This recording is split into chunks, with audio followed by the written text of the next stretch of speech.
white girl on the dashboard. You know they make it better. Big old beans and big old ribs. It's hot. Give me an iguana so I can eat her up. Yeah. Everybody wants to be a Texan. Everybody wants to drink like a Texan. Everybody wants to make love like the Texan. Everybody wants to be the Texan.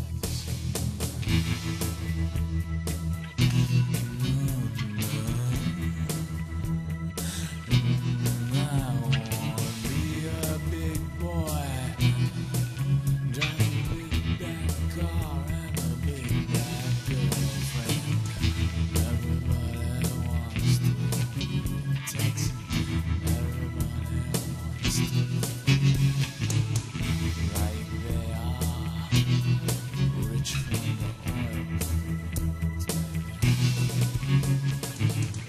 It's culture. It's everybody wants to be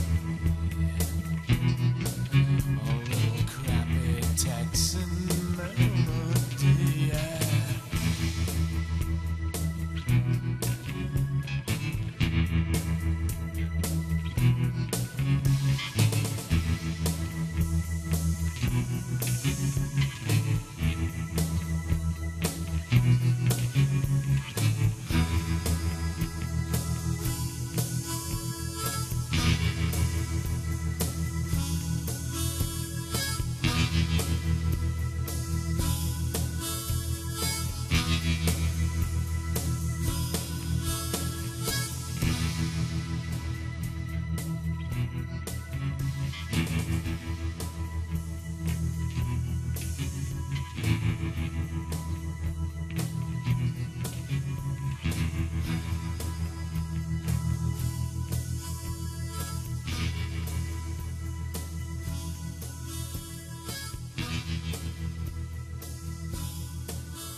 Well, I'm gonna make myself a cup of Good Morning America. Y'all want some?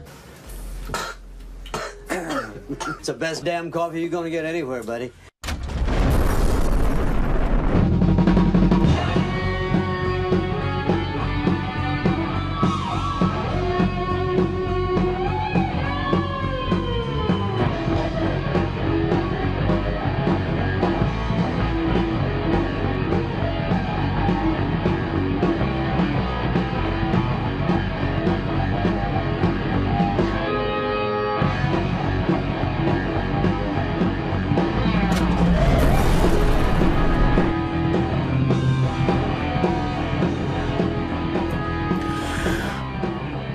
What a MacGuffin is the things that the characters care about and the audience really doesn't. Oh man, I have to adjust my camera already. Welcome, it's Friday, November 10th, 2017. I am Doc Normal, and this is Coffee with Curmudgeons on NuzBox, and I am joined by my co-host, my friend, Alfred Hitchcock. I can do it for you if you need to. I thought that was actually a pretty good impression. Let's pan left, shall we? Hello, everybody. Good morning. It's Jason Allen. Hi. That's the rumor. That's what I'm going to go for today. Little party size. That's right. Lady Liberty is actually in the proper location today. Imagine that. There's a Imagine lot it. of cool stuff. Okay, so what's happening today? I adjust camera. Screw it. I'll adjust it later. What's happening today is, remember on Monday? Yes. Do you remember the occurrences on Monday? I remember a whole lot of cable outages. I remember a whole lot it wasn't cable. Well, Let's no, be it wasn't fair. cable. That's true. It was the just somebody's... We're going to be fair. Yeah, it was like on the backbone, right? It was just kind of like Yes, this national it was on sort the of backbone. thingy. And so... Yes, it was on the backbone. It was not the cable. Yeah, it was a mess here. We're sitting there, interns are running around, hair's on fire, you know, mass confusion, holocausts of biblical proportions. Well, basically, it was just there was some big routing issue on the internet, and Facebook and Twitter and everything kind of, and that's where we do our show. And that's where we're doing our show today. Yes. But our backup plan has always been YouTube. We post our shows on YouTube, so we have two shows up there. Because the internet died, you got two shows. Bonus for you. So we got the YouTube. So today, we have finally integrated, and we are live on. We should be. Yeah. That's Live on YouTube. theoretically. Live on Facebook. Live on Twitter, on Periscope. Yep. Live on YouTube. Yeah. Next stop, Twitch. Ooh. Ooh. What are the gamers going to think of us, right? They're like, oh, dude, I'm going to play World of Warcraft. What the hell is this? See, that's Bunch of middle-aged dudes. That's what I'm trying to figure out. Yeah. Because if we do Twitch, Yeah. I have to do something that involves a game playing in the back. So we have to have some maybe your kids could come over and play Minecraft or something. Yeah, no one can do that. As our show is in a little window, it's like, welcome to Coffee with Curmudgeons. We're the oldest people on this platform. Dude, what are they playing in the background? That looks like Pac-Man. Yeah. Well, hey, that's our generation, folks. Like asteroids. Once again, Yeah. ring the bell. Oh, okay. There we go. Once again, Jason Allen gets a Friday Brilliance Award. Sweet. Actually, I've got this.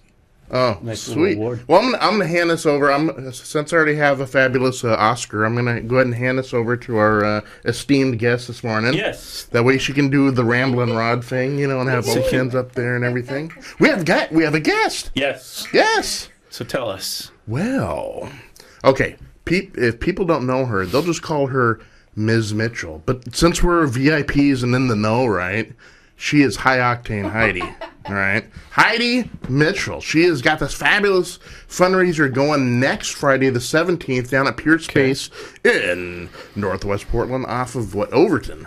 And she assembled a top-notch event that's going on, man. 4 or 5 live bands. At this point, what is she not going on? I've heard a rumor, and there is a rumor in the streets, that there may be elephants and clowns. No, the circus couldn't make it. So I was gonna dress up Rich in a clown outfit and just send him in. You know. what hasn't Rich been dressed up in? That's true. That's very true. Man, I should have hired him. I could have probably got a bigger crowd. That's right, the Buddha. He just comes rolling in there. So it's that kind of party, is it? No. But here, I'm going to hold up the party, so I'm we're gonna hold good. the poster. Okay. We got a All right. fabulous poster. Look at that. Yeah. Can you see it? Yeah, we can see it there. 3D. I could go back. I can always zoom it in. We also have the web page. Yeah. The PDXlovesfundraising.com. Got I that. did have. Hang on. I love the bands, though. Man, look at the bands on Yeah, here. tell us about the bands, Jason, while I'm pulling up the page. Portland Favorites, Tuesdays Project, fabulous bands. Oh, here it is. The Sinful Sirens. Sinful Sirens, awesome. Yeah. And, of course, Reckless Company is there. Oh, I love Reckless Company. Katie Lou. She brings the noise. She brings the funk. So here we go. Here's the... And Wayne Richards. Wayne Richards and Southern Nights. Look at Yeah, we got some really killer bands going to be there. We're so excited to have them all on board and donating their time for this amazing event for the children that sadly lost their parents in the Las Vegas attack. So this is going to go to a good cause. Yeah, we probably should mention what it's about, right? Sometimes. Oh, yeah, it's for... So Heidi, if I can get you to just turn it a little bit. There you go. Okay. There you go. That's Okay. okay. Yeah, you can. There we We're go. just getting her set up here. Okay, awesome. The camera's your friend, Heidi. Yeah. Ooh. Make goo-goo eyes at the camera. The event I started because there was sadly the Las Vegas attack that actually happened on the 1st of the month. And when I saw what happened, I did see there was a lot of people that lost their lives, unfortunately, from somebody's that they decided to do this horrible attack on many people that were there enjoying an event. They were enjoying a country concert. And when I saw the pictures weren't posted of just the people alone. They were posted of the children that were part of these families. Yeah. So there was a lot of GoFundMe pages that were actually done up for the victims and their families. However, this one is designed just for the children. So what I have started is a fundraiser for the children that lost their parents, and these funds are going to go towards their college fund. So instead of them giving up because they lost their mother or their father, or even both parents, there is a couple of them that lost both their parents. And there was one woman that got killed that she was a single mom, so she leaves behind these several young children. So there's many things that this is going towards, but that was my main start of this. I did want to start this and have this be like a small event. However, it has graciously blown up and been a very large event. Well, if High Octane Heidi's involved, it's blowing up. It's getting out there. I mean, I'm quite excited. I've had a lot of outpour and a lot of people jumping on board. We're not only going to have the concert that's going to be on the 17th, but we're going to have vendors there on the 16th and the 17th. The 16th, the vendors are going to be there from 10 a.m. to 6 p.m. on Thursday the 16th. On Friday the 17th, they're going to be there from 10 a.m. to 5 p.m. We'll close the doors, and then we'll have the concert start at 8 p.m. 8 p.m. we actually are going to not only start off the concert, but we also have Teen Idol, which is local here in the Portland area that Michelle and her husband actually run, and they take young teenagers and they have them perform and stuff for the event. But they're going to have the winner of last year's event be performing with the American anthem, or national anthem, sorry. Yeah. That'll be singing there and opening up the event to that. But we will have silent auctions, too, that will be performed on the 17th, along with raffles from vendors. We have Wildlife Safari that has graciously donated, Bullwinkles, along with Darcells. Nice. Alumnity Tattoo is going to donate. So Caleb. So we have a lot of different vendors and stuff that have stepped up and graciously have donated. We even have Jenny, who owns her own daycare center, who actually has it open till really late at night, that is going to be donating a gift certificate for parents to have date night. So they're going to be able to go out there. We have Claim Jumper. We have a lot of different people that have participated in this amazing event. So we're graciously thankful for that. So you're going to have on-site daycare. Or you're going to have daycare options for people who can participate in this. Great question. In the show? The daycare there's not going to be any daycare because this is a family event. Okay, so great. I wanted it to be a family event. Excellent. So it's going to be, because the children are involved, I wanted this to be for both adults and children. So just depending on when mom and dad want to have a curfew, so when they can get home. But yeah, it's going to be for that event.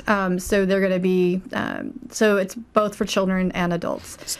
But I can go through the vendors too. If you want me to. So I just want to go through and get because I've been showing it here on the screen as well, and in fact we'll go back to it. So, so it's the date is just to knock it down. It's the 17th. Let's see, the 16th and the 17th. 16th and the 17th. So what happens on the 16th is the vendors, or the vendors from 10 a.m. to 6 p.m. Okay, so that's the trade show. I've got that right up there. So that's the holiday shopping. Holiday shopping right before Black Friday too, guys. So you got to come down and take advantage. We're gonna have some killer 10% deals. Off all purchases. Okay, so that's Thursday, 10 a.m. to 6 p.m. And you've got 40 vendors present, and there's a huge list of vendors. We can go over that a little bit later. And then you have on Thursday, you have you're running this raffle and silent auction at the same time. Is that correct? Actually, they're going to be purchasing the raffle tickets on Thursday and Friday. Friday night, we're going to have one of the girls that is, and she'll be closing out the silent auction and stuff. Okay. But we'll have the items actually out there in gift baskets so people can silently bid on them when they come in the door. And then Friday night. As I go, is the benefit concert, and that's going from 8 p.m. till midnight. Correct. Yeah. Gotcha. So let's So you ran down the Pure Space is actually the owner. Dwayne is actually the owner of Pure Space, and he is donating the location to us. Tell it. Oh, that's great. So tell us. This is 1315 Northwest Overton Street. That's Pure Space. I've heard of it. It's is it a kind of an up and coming venue, a new place? It's a very fancy venue where a lot of big companies actually rent. Like, for example, Comcast is actually having their winter party there next month. Nike's actually having their winter party the weekend or the same week that we're having our event, but they're just having it a couple of days before. But yeah, a lot of big companies actually rent this actual specific location. It's big space. Very huge space. We're very gracious. So that's 1315 Northwest Overton. So it's like two big days of lots of stuff going on. Lots of stuff. And you can pre-buy a ticket on Eventbrite. Right. The tickets are $20 for the adults to get into the event, and then we have different pricing for families if you want to do it as a group family thing. That's great. Okay. And is the Eventbrite, is that link on your, is that on your... It's on our website, yeah. Okay. And the website, you guys have all your info. No, it's great. It's totally prepared. You're perfectly prepared. You've got a website. I had the most amazing everything set up. I had the most amazing woman jump up and offer to do this website for us. Her name is Jordana, and she is amazing. She put this website together in such a quick fashion, and she did an amazing job. I am completely blessed for what she did. You got a nice countdown here. 6 days. Oh yeah, she's 30 awesome. minutes. 29 minutes now. Woo-hoo. Yeah.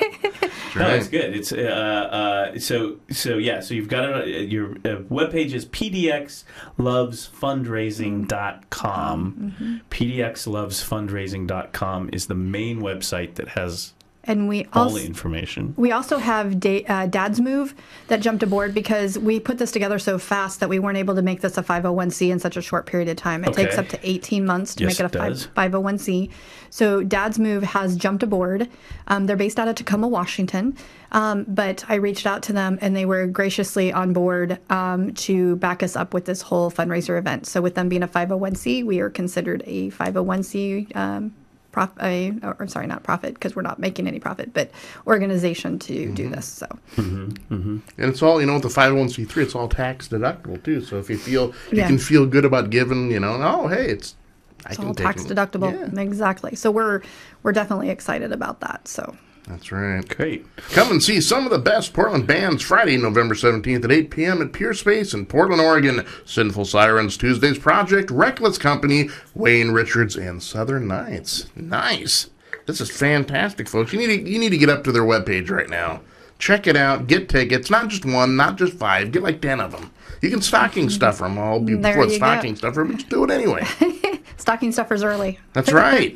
Man, I love how this thing is blown up. That is so cool. We That's are pretty big. we are Yeah. excited. Yeah, for I really didn't know how big of the shoes I was actually putting on, but yeah, with the it's and 10% of the vendor sales that they make, they are going to be donating to the fundraiser too. So whatever they sell on that event, 10% of that will go Gotcha. to the kids. There you go. Gotcha. Yeah.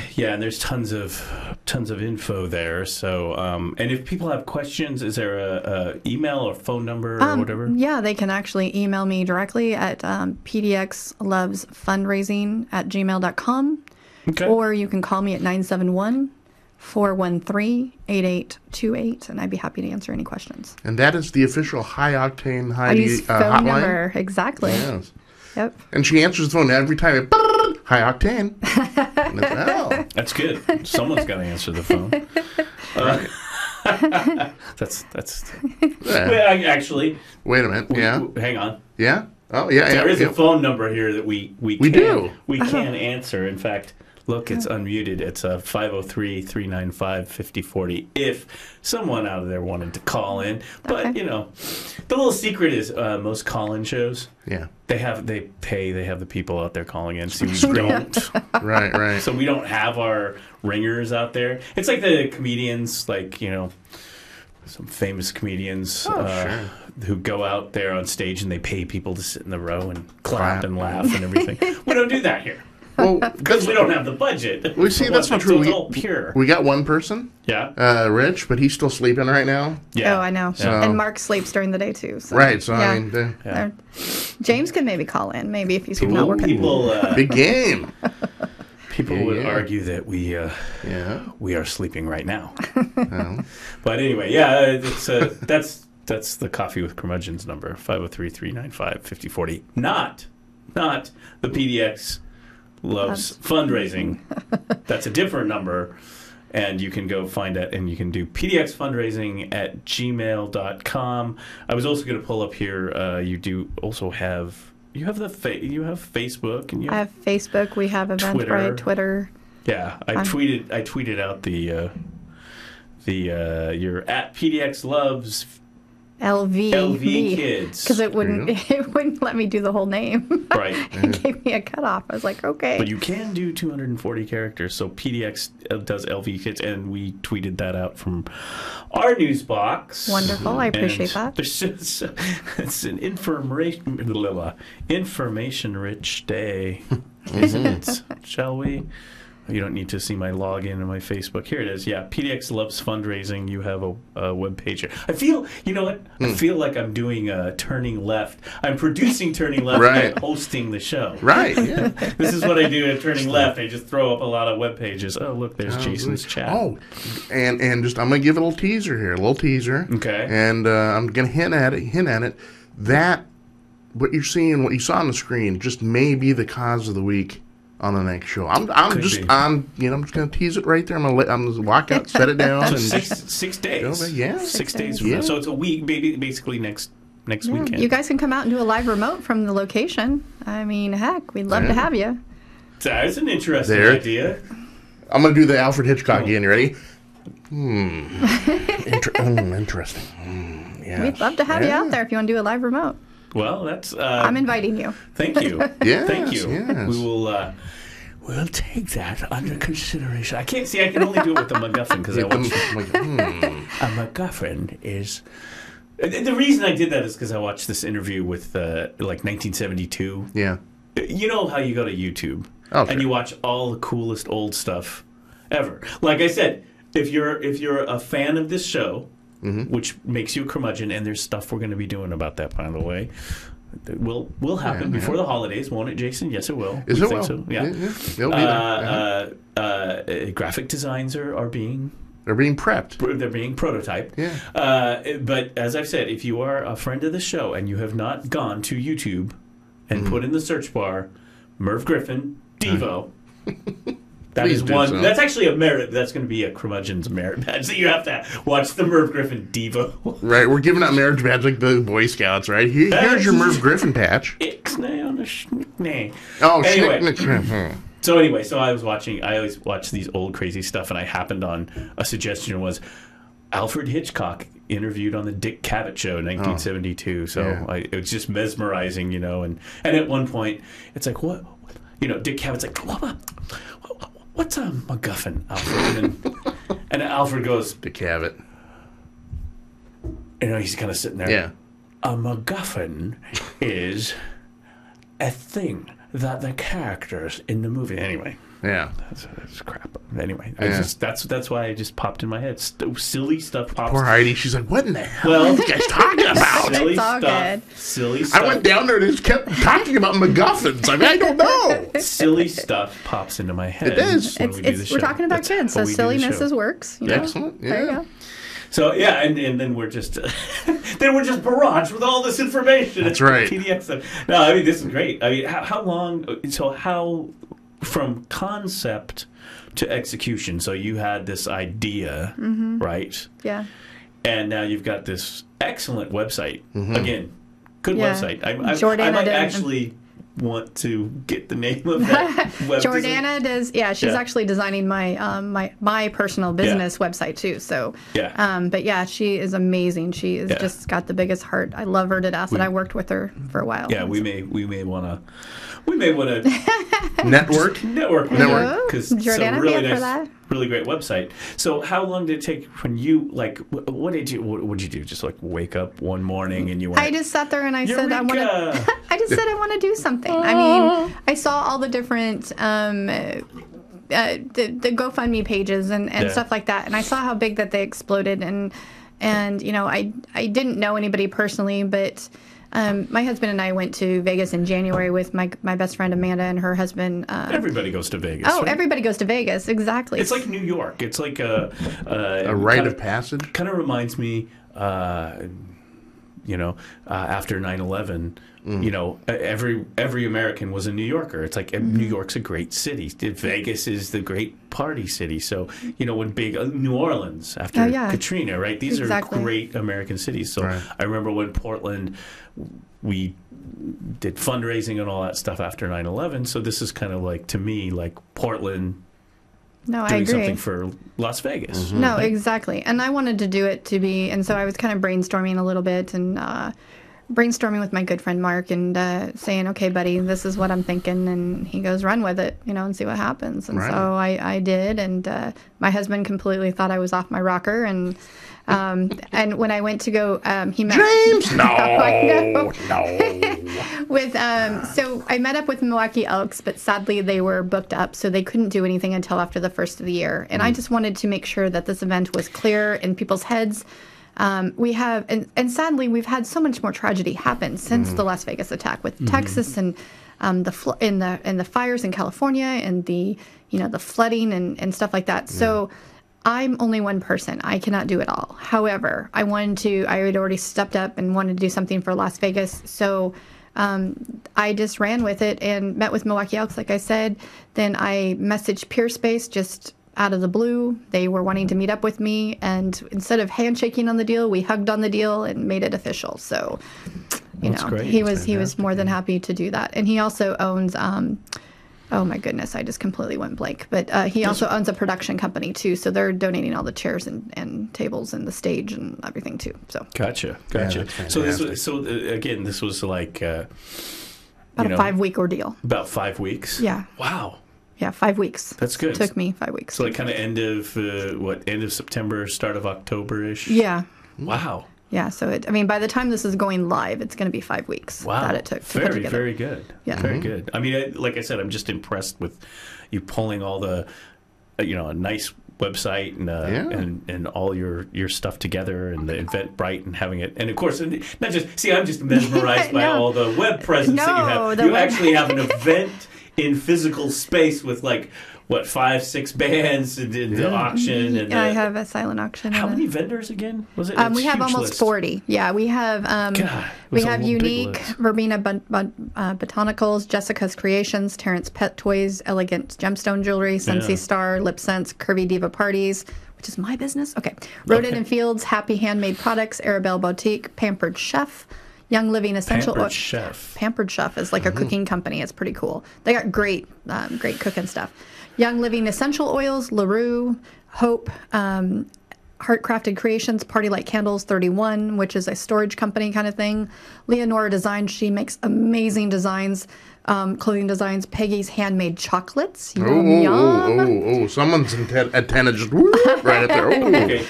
See if you guys are there live. You do doing have a live Tupperware on here. Yeah, Tupperware is going to be... There's a name I recognize. Right, yeah. Bricks and Minifigs is actually a great Lego company. They're Lego stores. There's one, this one specifically is out of Beaverton. And actually my very good dear friend to my heart named Lynette owns this company. And she's at a lot of bazaars and stuff like that. But she's going to be there with her company. Becky's Butterfly Hair Clips, Via One Hope Wine, which actually Via One Hope Wine, I'd love to stress on this one a little bit. They reached out to me wanting to participate in this. Half of their price of their wines actually gets donated. Each bottle of wine actually has its own organization that they donate to. Oh, very so cool. It's a nonprofit. Oh, wow. So that's pretty cool. I thought that was really good. Via One Hope Wine. Yeah, so if you're a wine drinker, that's Who great. Who doesn't like wine? Oh, exactly, right? 6 sticks. I'll be tasting the wine. Exactly. 6 Sticks Gourmet Pretzels. They make really cool candy-covered pretzels. Usborne Books, Origami Owls, Amanda's Creations, Regular Diva Girl Fashions, which is my daughter's line, Pure Romance, which is good for the romantic part in your life. Mary Kay Products, Holiday Treats and Treasures. Mary Kay. Yeah, Mary Kay. I'm sure you know that one too. You Glow Girl, and Latest Crafts, Isgenics, and more. There's more companies that keep coming aboard. So it's not just, this is just the small portion. Mary Kay. See, Mary Kay and Tupperware. There's a right. I mean, you go to these places, and this is a great list of like tons of things that I've never heard of before. Like I've never heard of the wine thing. So Yeah, I never heard of the wine. Yeah, the wine thing was really cool. And if you're a wine drinker, you're like, let's check out the wine thing, and, like and every right in the bottle wheelhouse, is like a cause or something like that. And of course, Jason and I will be swinging by Becky's Butterfly Hair Clips. Well, that's going to happen. I need a butterfly hair clip to keep all this. I think it would go good in your beard. Yeah. Ooh, I like it. Yeah. Right. Although people will be like, "Oh, who's this dude?" You're in Portland, so you'll fit in. You'll be fine. That's right. Excellent. I like it. It'll go with your... we'll get a glue-on man bun. Ooh, there you go. I like it. Actually... big announcement. We haven't revealed this yet on the website, but I'll be one of the vendors. Doc Normal's glue-on man bun. That's right. So Jason will be our spokesmodel. Sure, I'll just go out there and go, look, it really works. You will. Just like I imagine a John Belushi samurai look right. from Saturday Night Live. Right. Could you bring the robe and the thing? Oh, you don't like my man bun? Get the Harry knife out. I know you want one. Anyway. And I'll chocolate smeared over my mouth because I had the chocolate pretzels and all that stuff. You got to have the candy pretzels and then the Becky's handmade chocolates. Oh yeah, I'm gonna be a mess. I'm just gonna be just. And one lady told me earlier that she's gonna have some handmade fudge too. So. Oh, it's on now. Oh boy, it's on now. It's not gonna be a success if I don't walk out of there full blown diabetic. This is great. I'm gonna. Yeah, we'll get some. We'll shove some wine in you too, and then gosh, the sugar alcohol will just put you over. It's like EMT. I'll like wake up the next day and they're gonna stare down at me and say, you were kicked out of that event, right? They just was it the man bun? Did it go too far? Yeah, it's interesting because when I first briefly heard about that, I heard about the concert and everything, so I didn't know about all the other things like the auction and the vendors and stuff, which makes it even more fun. Yeah, it sounds like a lot of fun. Yeah. I will would like to go see that. So, Yeah, I've been by the Pure Space over there off of Overton, Yeah. and fantastic facility, man. It's huge. Really, it's like the one wall's like wall-to-wall windows. Oh, yeah. You can see out on. Oh, it's good stuff. yeah, I think Good stuff. there's some events that I know that I have not been there, but there's some events that I've worked with in the past that Yeah. have done some stuff at Pure Space. So Yeah, I'm only worried that if I show up, it's not going to be pure anymore. Yeah. I Oh, painted my it. word. I soiled it. is that what the priest says every Sunday at Right. Mass, Jason? We can't take you to any spaces. Please leave the confessional, Jason. You are fouling it with your evil stench. That's right. Take that man bun with you. All right. The man bun was the straw that broke the camel's It back, was. Jason. It Speaking was. as your priest. Yes, your parish priest. And In that's this film, the man bun. See, I can't do it anymore. So, I mean, anything else you want to share with us on this? I mean, I mean, it's the money. You've The got vendor the event is pitch. free, so the vendor event is free. It doesn't cost you anything, okay. so you can go window shopping and kind of narrow down what And you want to again, buy. that's Thursday. So, Thursday and Friday. Both. okay, that's good. Okay, that's good. That's good to know, folks. Don't have to buy a ticket. No. You can go be PDX Loves Fundraising Curious without commitment, and go down there and check out the event. And then I'm sure that if you want to stick around for the show or whatever, I'm sure you'll sell them a ticket. Oh yes, I mean if you buy tickets at the door, that's the only difference is it's $5 more. So you definitely want to try to buy them online so you can spend a little bit less money. Only because, and we will take credit cards too at the door. So we will take. You betcha. We'll have credit card machines. Well, that's good. That's good to know. See, I did not even know that. Yeah. That you could just go hang out Yeah. and then have fun with the silent auction. Know that the money that you're putting out Stick is around. going to help these children that have been affected by tragedy, right? Yeah. And then, I mean, not only that, but then you get a concert with just some of Portland's best bands coming together, and it's just it's fabulous stuff, man. And if you go to the website, you'll actually see in the scrolling of the different pictures that scroll across the top, you'll actually see the pictures of the children that are affected and the really? families. Yeah. So if you okay. watch through the whole thing, it'll actually show you the children and stuff that are affected. That's where on the website. On the website, yeah.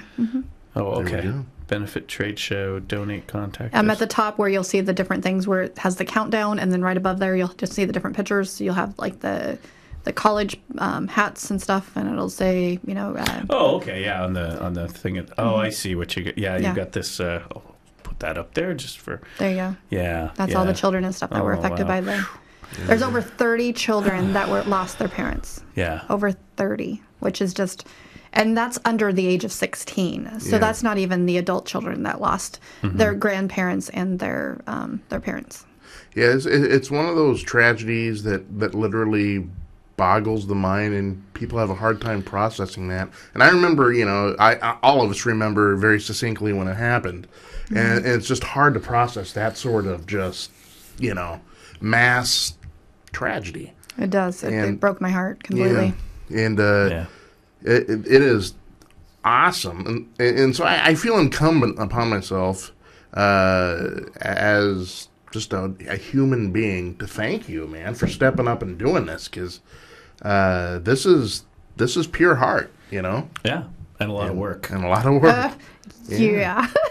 and of course, so But it's going to be beneficial. It's definitely a benefit. And so, I mean, Well, yeah, it's been a lot of work, but. And the other thing about these things is, kind of the way you help out and the way you fundraise is by having. I mean, there's no nice way to say this, but have an event, have a good time, in the process. No, and that's kind of like concert, all these vendors and everything. we can't go to Vegas and help them out. And Right. the other thing is a lot of these children are not necessarily from Vegas. They're from all over. So I'm actually Right. working with the city of Las Vegas also. I was working with the Chamber of Commerce there, and now I'm working with the Las Vegas Fire Department because they're the ones who have taken on being able to figure out where all these funds need to go. So I am working with them directly on the funds to be able to, because like I said, a lot of these children are not even from Las Vegas. So they're from all different areas across the United States. So that's I'm thankful for them working with me on this too. So Right. That's fantastic. And of course, we are talking about PDX loves Las Vegas Kids. It is the fundraising event that starts Thursday, November 16th with the silent auction. And the vendors go there and spend some money knowing that it is going to a very, very, very good cause. And then, hey, come on back the next night at November 17th, Friday, down at Pure Space, located at 1315 Northwest Overton, right there in Northwest Portland. You do not want to miss this. I mean, look at the Sinful Sirens, Tuesday's Project. You got, of course, Reckless Company and Wayne Richards and Southern Nights. I mean, you got a fantastic card, man. Wayne Richards and Southern Nights. They got to be country, do you think? Yep. yes, Think so? Yeah. Oh, yeah. Because The I can't hat gives it imagine it. away. they're opening up with 2 countries and ending with the 2 rock and rolls. Yeah. Well, I mean, I'm a little bit country. I'm a little what if bit they were a rock. hip hop band though? Well, that's our... Wayne that's our Rogers, and Southern Nights. Yo, I mean, and then it's just like, Sure. I mean, That would blow people's minds, all right? of music has changed Yeah. in the 21st century. Yeah. Like all the kids just take, we're going to take this and throw this in here and throw a little bebop and some metal and band, And so, I mean, it wouldn't put it past you. That I bet you that Wayne Richards. Wayne Richards? Yeah. I would put it past you that they're going to release something new. And all of a sudden they're just going to like have the hats and be like, doing hip hop. Shaky, shaky, shaky, shaky. That's right. Do you have Wayne's email? That's right. Dear Wayne, we've got a great new direction for your band. We just because what do we do here on this show? We spitball. Right. This is You just could nothing. hire us as consultants, really, because the Curmudgeons. Oh man. They're will. like, I went in there and I came back out and I came in country and I left hip hop. I don't know what's going on, man. Exactly. Just with the Shaky, hat. shaky, shaky. Yeah. I mean, they could do farmers. Well, I'm holding out for death metal polka. Yes. Little accordion sparks flying out and stuff. I swear that's been done before. No. Like, Weird Al. No, now I you're just swear running Weird down my Al's done that dream. one. Yeah, but anyway, so the first band. What do we know of the first band? The first actually is going to be opening up with Teen Idol. The Teen Idol. Teen Okay, Idol's national anthem. Yeah. Okay, Awesome. so They're going to open up singing with the national anthem. Yep. And then No kneeling. Yeah. Come on. If you kneel on this one, I'm throwing stuff at you, man. I'll Or throw my man. whatever. Or kneel. I don't care. Yeah, When it's America, whatever. I'll be They're gonna throwing sing my the man national bun anthem. at 'em. Give them some love, okay? Yes. So all these kids are going to be out there? That's fantastic. there's just going to be just the one singing the national anthem. Oh, Yeah. the winner. So the winner is going to sing the national anthem. So the winner of Teen Idol will sing the national anthem, open up with that. They have graciously donated that. And then we're going to, after that, it's going to be the Reckless Company singing. Oh, Katie Lou. Reckless Company. Yeah, they. Tell us about. We covered. Should have some tracks. Yeah, we covered an event with them. Last year, a year before? They had a battle of bands out at the Ponderosa. Ponderosa, and we covered yeah. the finals. And Reckless Company, they won the whole schmear. Oh, here they are, right here. Yeah, Katie's Reckless got fabulous Company. voice. There they are. Yes. Yeah. So Reckless Company, and what are they? Rock and roll? No, or- they're country. Oh, they're a country. They're Okay. a country band, yeah. I was trying to get there. Well, here. Yeah, There be Reckless Company. There you go. They look very like they're going to do some serious. I'm telling you, Yeah. one of these they're going to do. Somebody's going to do some hip hop country. And then Wayne Mark Richards. my words, Karnak, don't me. Then Wayne Richards and the Southern Nights are on after that. I'm on after that. And then we have Sinful Sirens on after that. There's Wayne Richards and the Southern Nights. And then we're going to end the night with Tuesday's Project. Oh And yeah. it's right. So we knew that. So the Sinful Sirens. Now, are they going to sing? What are they? They're going to sing. They're an all-girl band, and they completely rock it. They're amazing. These girls. This is kind of a super group too, right? They They were at your thing, weren't they? Sinful Sirens. Yeah, there's At your, Elsa. She's from the band Madam Torment. Yeah. We've got Deborah D, who for a long time was with When Vanity Kills, and now she's gone solo. Yeah. And And Sheena, she Queen Bee, she's just a force unto herself. and Sue too. I mean, Sue's a fantastic guitar player, man. These girls, So they're amazing. They got that. What was that thing? He had like an anniversary or something. Oh, the 5th birthday party. Yeah, a couple of them are there. Yeah. Yeah, sang. Yes. I seem to vaguely recall that night. Yeah. That was in the OC. That's right. When traveling in the OC, you know what happens in the OC Stays in the OC. Oh, so that kind of goes with this event. What happens in Las Vegas? You know. Well, we don't want to go that far, Heidi. Trust me. You do not. You know what? It starts with a man bun and ends in Animal House. You're not only a client, but you're. No, I'm just kidding. That's right. My suggestion here is in fact, we might have some laying around here, some caution tape or something. Right. And that's pretty much if you see Jason or I, if you could get some volunteers to caution tape us around, kind of a little bit of a, watch out, these guys are Gotcha. a little crazy. It's all good. I've known Jason for years. We went to high school together, so. That's right. Yeah. We go way back. Way back. Yeah, I just remember hearing a couple of the gals. Oh, so talented. Sirens, and they were pretty good. Pretty good. Yeah. Yes. No, they had great voices, so yeah. And Yeah. then it's Tuesday's Project. I mean, think about this, man. You got all these bands, Rock and and roll. then at the very end, your lead singer is Rock and Roll Jesus, man. Oh He's going to my close God, this thing is he down. not? He's He like is just, this- oh my goodness. He is so rock and roll Jesus. ongoing And he has the thing. most amazing wife, Christine. Yes. Oh my gosh, I love her. Yeah. Queen Christine, yeah. From Sugar Teas. So yeah, she's my girl. One of these days we have to go into the video vault and find those performances. There's Yeah. actually a video with Robert and Christine singing together somewhere Oh, cool. out there. That's Cool. There is an awesome video. I would love to have Yeah, that. let me recall, Jason. Yes. We were gonna pull some of that stuff for shows and play it, maybe interstitials, right? Sure. Yeah. Sure. Okay. Yes. I'll get right on that, Jason, while I'm setting up every other stream. Right. I was Yeah. just thought I'd mention It's in the that. queue. It's in the queue. It's in the queue. Pick a number, please. Well-oiled machine this is right here. It's like, hey, we got to do that. Yeah, I'll get to that. See that? Oh God, you never would want us to run a fundraiser like this. No. Holy smokes. No. But it would be, you know what it would end up being after 5 weeks, Heidi's? It'd be like, what did you get done? I set up the Twitter account. I haven't put a graphic up. It's just Right. We the just have it. bird, the little. Right. The And little then you say, okay, what whatever. else did you do? Well, I got us a cheese platter. Yeah. Like, that's Costco. it. What bands did you get? Oh. See, that's what. My That's what. brother-in-law plays a little guitar, Right. but he doesn't have one. Yeah, you got a hold of James, and James is playing the spoons. Like, dun, dun, dun, dun, dun. Right? Yeah. Oh, my husband playing the spoons. That would be Fantastic. Oh. That's a hit. He would rock. That's a winner. My hubby would rock it.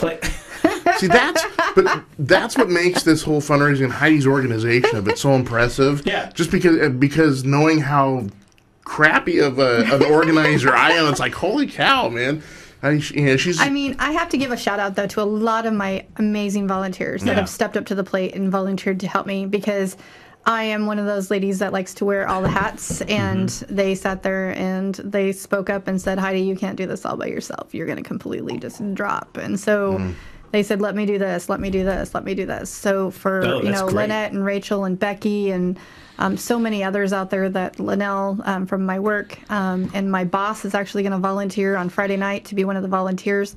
So yeah, I mean, Nice. I can't even imagine not being able to put this together with not all of their help. So, Well, that's good, because you're exactly right. You're exactly right. If you take this all on yourself, it is impossible. In the most successful events, you've got to get a whole crew of people, and you're basically, you're Patton. oh yeah, You're Yeah. rolling in there with your, And I love all the girls. I mean, Becky with Curvy Chic Closet, she runs a every twice a year a plus size clothing fashion show, and she stepped up to the plate and out of the blue is offering to help. And so and her husband owns a computer company, and he's one of the people that are donating for the raffle too. So cool. I mean, it's just amazing. And like I said, with Lynette, with bricks and minifigs and stuff too. So it's a great organization that I've put together. So I mean, I couldn't have asked for anything more. It's impressive, man. A lot of moving parts. You know.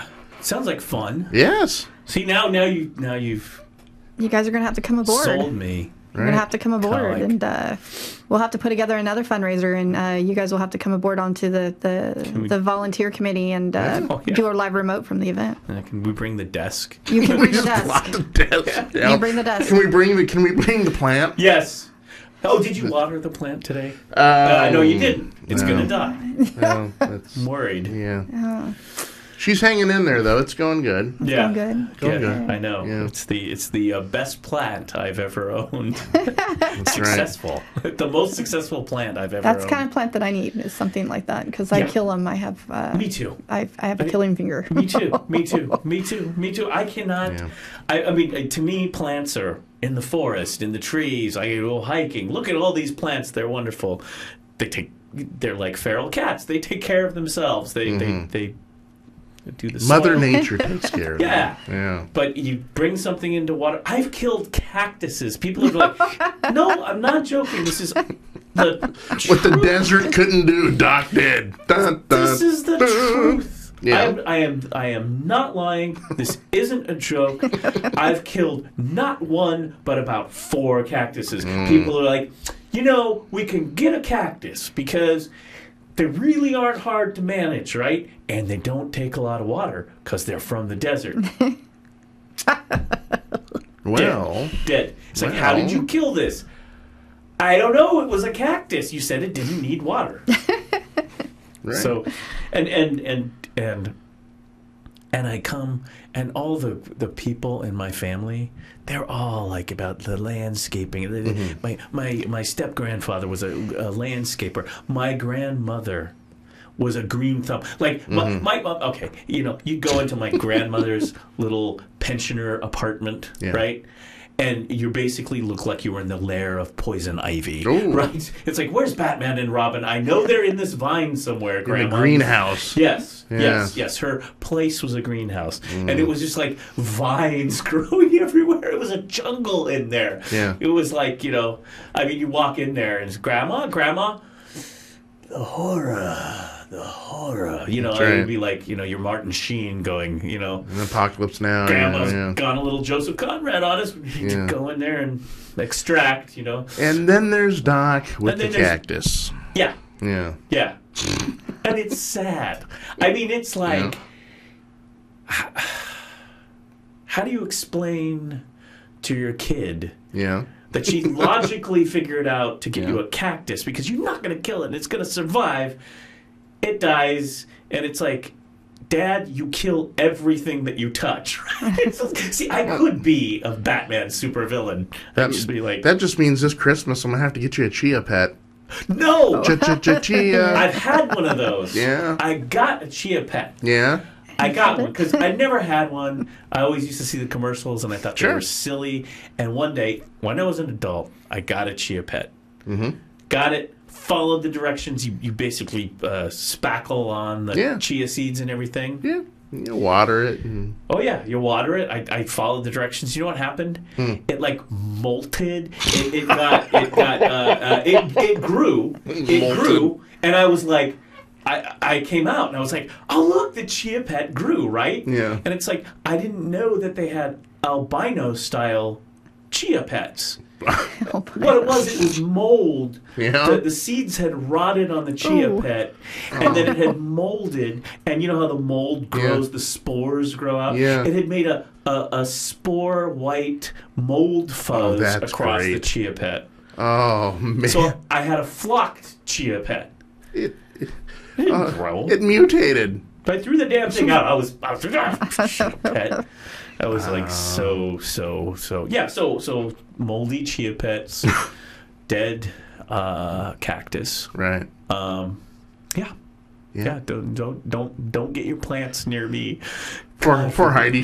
What did I walk into this morning? No, you're fine. Next thing you know, we're talking about chia pets and stuff.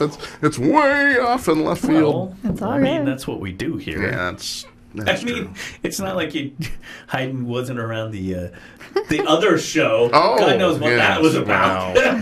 That could go anywhere. One minute, And one we minute, did. in 1 minute on that show, you're Yeah. talking about chia pets, and the next minute, people aren't running around with their pants on or something. It happens. It happens. Hence Is he why talking there's about no Anarchy video. Radio? Right. No. It happens. It was a show. I don't know. Never quite made much video though, because you never knew when somebody would be running around without their pants on. Right. We were the only show that if we never did any video, it would end up on Cinemax. Yeah. So they're the only ones that can, Oh Yeah. boy, yeah. You mean Skin Max? Yes. Oh, Cinemax. Skin Max. Best of the Buddha, Volume 1. Oh yeah, I know. It's just. Oh, yes. Oh boy. Now, So yeah. So Heidi. Let's bring this back around now. I Yeah. mean, this back in. is so. The thing is there goes the squeaky chair again. That started with the internet outage last week. I mean, I think this is. We've had a lot of great guests. Not a lot, but great guests. But I'd have to say that this segment is the most.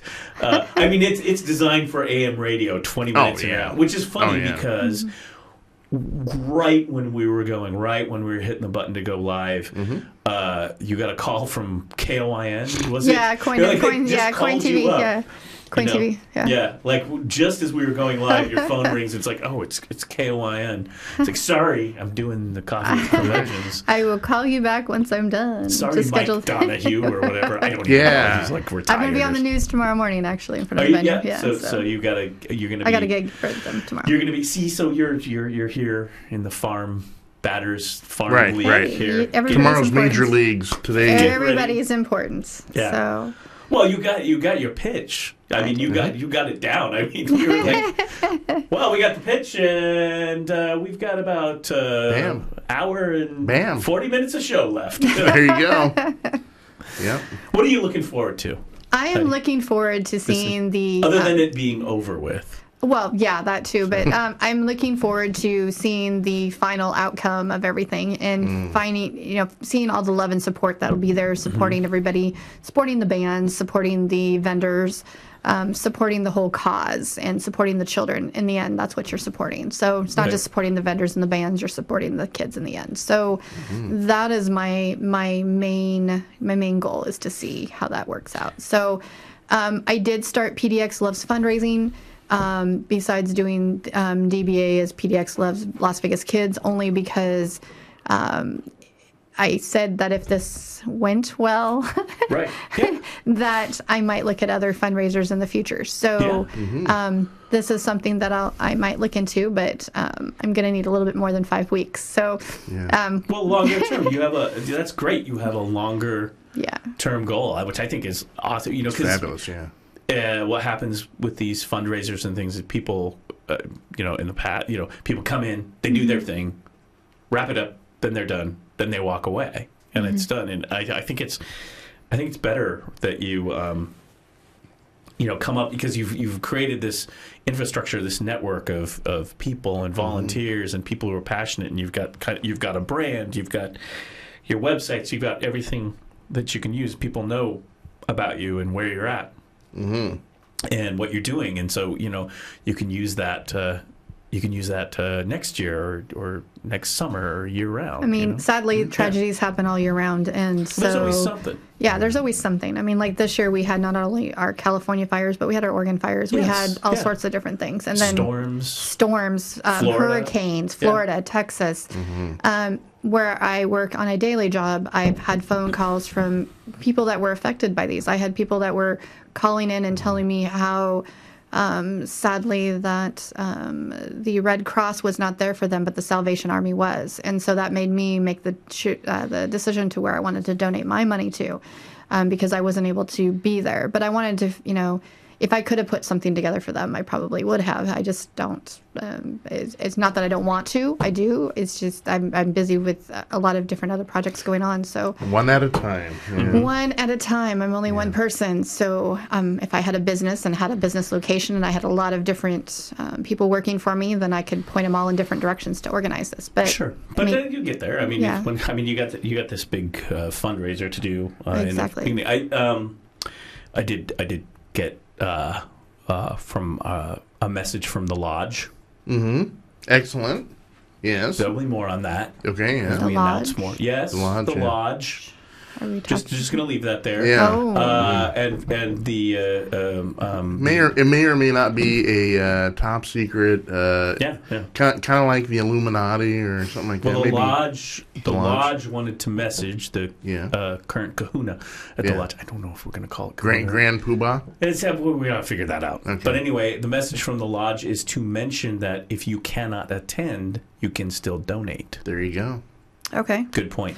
Yes, there is actually a link on our website that you can actually go to. If you go to pdxlovesfundraising.com and look at the fundraiser that's going on, you can actually click on a button and donate the money there. So There you go. if you cannot attend. Well, it's right there. It's right the there. Donate now button. Donate now. You know, yeah. So it's like you can go in here, donation information. It's all, gosh, Right. love the website. I know.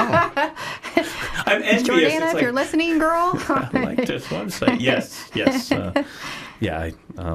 We'll have a conversation. Yeah. Because Doc's website skills are I'm a right little there bit with better you. than plants, I have to say. Yeah. But, still, kind of like, Yeah. Yeah. But anyway, yes, so I wanted to, I just saw that message here, and that's a good message to make sure that people know that you can still donate if you can't make it or if you have a conflict or whatever. Exactly. But definitely you want to come down and have fun and Definitely look at Christmas shopping ahead of time. Oh, I mean, yeah. you do have your Black Friday shopping the weekend love after, that. but heck, Nah, I I love mean, it. these vendors will have great deals and stuff that'll be only offered at the event. So. right, and a lot of them are local. They're local businesses. Yeah. You're supporting a local Everyone cause. loves that, especially in Portland. Exactly. It's always like more and more. I mean, do you want to go to like the big box giant place and stand in line and do all that, or if you go to the holiday bazaar, like this will be kind of like a holiday bazaar with the fundraising. Was that the Tom Peterson clock? I It's the Tom Peterson clock. I was just like, I'm like, what in the world? Oh my goodness, you have a Tom Peterson clock. Wake up, wake up. Wake up to a happy day. That is great. Oh my goodness. Tom's even chiming in on this. I used to dispatch cabs to him when he was Okay, I just One's on the way, Mr. Peterson. so that's He was our the movie halfway show mark. Yes. Do you like that, Jason? I like it. You know what? I set the clocks to fix the thing. Yeah. And I just thought, we never had a. Tom People may not Peterson. know. Yes, that clock is on loan. Yeah. Oh, it's From- on loan. Yes, well, it's on loan from lodge participants. So Excellent. something's on loan here. Okay. Excellent. If only we had his trolley now. That would be great. Yeah. Tom's trolley. Heidi could have come rolling in on the trolley. Like, ding, ding, ding, ding. Oh my gosh. See? A San Francisco treat. That would be Yes. She's like holding the rice-a-roni right there. It's like ding, ding, ding, ding. great. I forgot to put that in the kids' pack for Halloween. The thing of rice-a-roni, but they did get the grits though. The grits. They got the grits. That's oh my important. goodness. That's But important. It's the grit. I just thought we needed maybe a Jason kind of Input from Tom? A halfway through show mark or something like that. Gotcha. So I thought Tom, Interesting. Okay. and also if people have dozed off halfway through the show, Right. They woke up. Tom, wake up. I was having a strange dream, man. It was about rice-a-roni and Yeah. Tom Peterson. Next thing you know, it's like, Yeah. yeah, mean, we welcome to my world. I mean, we got Alexa, we've got Tom, so You have an Alexa in here too? we. Holy yes. cow. Is it activated right now? Yeah, it is. I mean, it's I've been wanting to get one of those. I just haven't done it yet. We like it. We can do things like You know what I love? Alexa, make me a sandwich. A sandwich. Sorry. Let's do it again. I did not have the... Here we go. You ready? Alexa, make me a sandwich. Okay, you're a sandwich. There you go. I like it. There you go. Oh my goodness, You're a that's sandwich. funny. That's I like it. hilarious. That's Yeah, awesome. and actually, I think we're... Because, the problem when you listen to podcasts and stuff and they start doing stuff with Alexa or commercials, then you have your Alexa there and it activates your own Alexa. And so your Alexa starts talking back to the podcast or whatever. So it's, So we got Alexa and Tom. Yeah. Wow. Alexa, is Coffee with Curmudgeons the greatest podcast ever? I'm glad you asked. It's all about cereal. It is all about cereal. How did she read my mind? You know what? Yeah, Alexa has some Jones for the cereal podcast. She does. It's so, Don't get her started on Golden Grams. She's like the iPhone. Oh no, my goodness. no. It's the podcast because it's like if you ask about podcasts, it'll be cereal. It's like, you know what? Anyway, we digress. So Yes. you can donate now. Yes. You can go down to the thing for free without a ticket and do the shopping, vendors holiday and all shopping. that stuff. Yeah. And then you can stay and get a ticket there, or you can get a ticket later, and you do a lot of stuff. If you want to save some money, get it online. Buy your ticket so through plenty Eventbrite. of options. Make it easy. That's So right. yeah. So yeah, what band are you looking forward to? Yeah. I'm actually looking forward to all of them. To be honest with you, That's a very organizer. diplomatic answer. You can't ask her a question like it's like, what band are you really looking forward to? All of them. What vendors? Oh, they're all so good. It's like, come on, it's like, well. I mean, I have to admit I'm a chocolate lover, and I'm a huge pretzel lover. So I'm probably going to be buying some chocolates and some pretzels, and then the wine. I want to know about the wine because the wine sounds really cool. When she told me a little bit about it, I was like really intrigued by it. Yeah. I was like going, okay, that's I would. So you're a wine drinker? I am a sweet wine drinker. Yeah, I'm not Sweet like wine. sweet wine. Yeah, so I would that would be what I would be. I'm not good on the wine names and stuff like that. Right. So, but I do drink wine. Yeah, I drink a sweet wine. White Zinfandel, maybe. Okay, there we go. That works. Or something like that. Sure. I've been to a wine tasting once in my lifetime. We went with some friends, Yeah. and that was really good. And of course, the one that I fell in love with had hardly zero alcohol in it. So I think it was more like fruit punch or something. I have no idea. Yeah. So I mean, but yeah, no, there's a lot of with like Bricks and Minifigs and some other Osborne books for being children vendors and stuff like that. I think that's going to go over really, really well. And you've got your like LuLaRoe. They have children's clothing there too. So there's a lot of different. And then with pets and stuff, you've got the Terrence Pets Toys that's going to be there too. So. Yeah, so you've got different Dog toys. Dog stuff toys. Like that. Dogs need stocking fillers too. So Yes, they do. there you go. There's something there for the whole family. Something there for the whole family, children's, Awesome. adults, even the romance, to put the romance back in your life with pure Hey, romance. Hey. So, Oh. Okay, let's key that up. Doc, let's get the camera going. Okay, go ahead and say that again. with putting a little bit more romance into the life with pure romance. Hey. Hey. Oh, man. There you go. So, I mean, it's going to be there. So, Origami Owl is really cool too, because there's a lot of gifts there that you can get with your, if you've got Christmas holidays, wedding gifts, bridal shower gifts. They've got mementos, so you can design your Origami Owl to fit whatever you're looking for. I don't think we should go, Jason. Why? What's up? Look, here's how the night's going to end.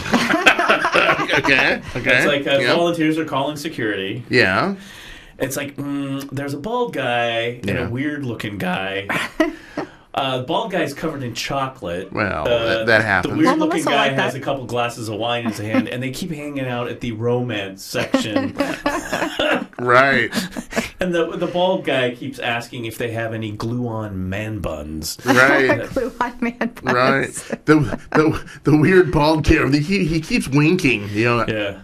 Romance in your life. Wink. What we call this, Heidi, this Coffee with Curmudgeons, is basically we're the Three Stooges missing a stooge. Yeah. So that's pretty much kind of. It's all good. You know, good. street shoes. You got Larry, Curly, and Mo, and you know, It's all good. I love that. She's like, it's all good. no, it's Can't not wait good. to get out of here. no, we're fine. If I can do the anarchy thing, I can do it all. So we're good. Yeah. And we've done some interesting locations when we did that show. So. Yeah. We have. Yes. But I won't mention those on the air. Yes. We'll keep it clean. We have. Yes. Because I was there for one of them. Oh, yeah. Oh, yeah. Okay, I didn't know that. Okay. Oh, yeah. Well, Yep. luckily I was able to convince someone else in, Sure. in the House of Sound family to come with me because I ain't going alone. But Right. kind of, well, I mean, it was a. Was it the Matt and Lexus? Yeah, we don't have to talk about it. Good times. Good What times. happens on the air stays on the air. Good times. Yeah, Good times. It was. No, it was one of the times you were like, "Hey, you don't think you could stop by and do some tech Sure. for us, because just to make sure."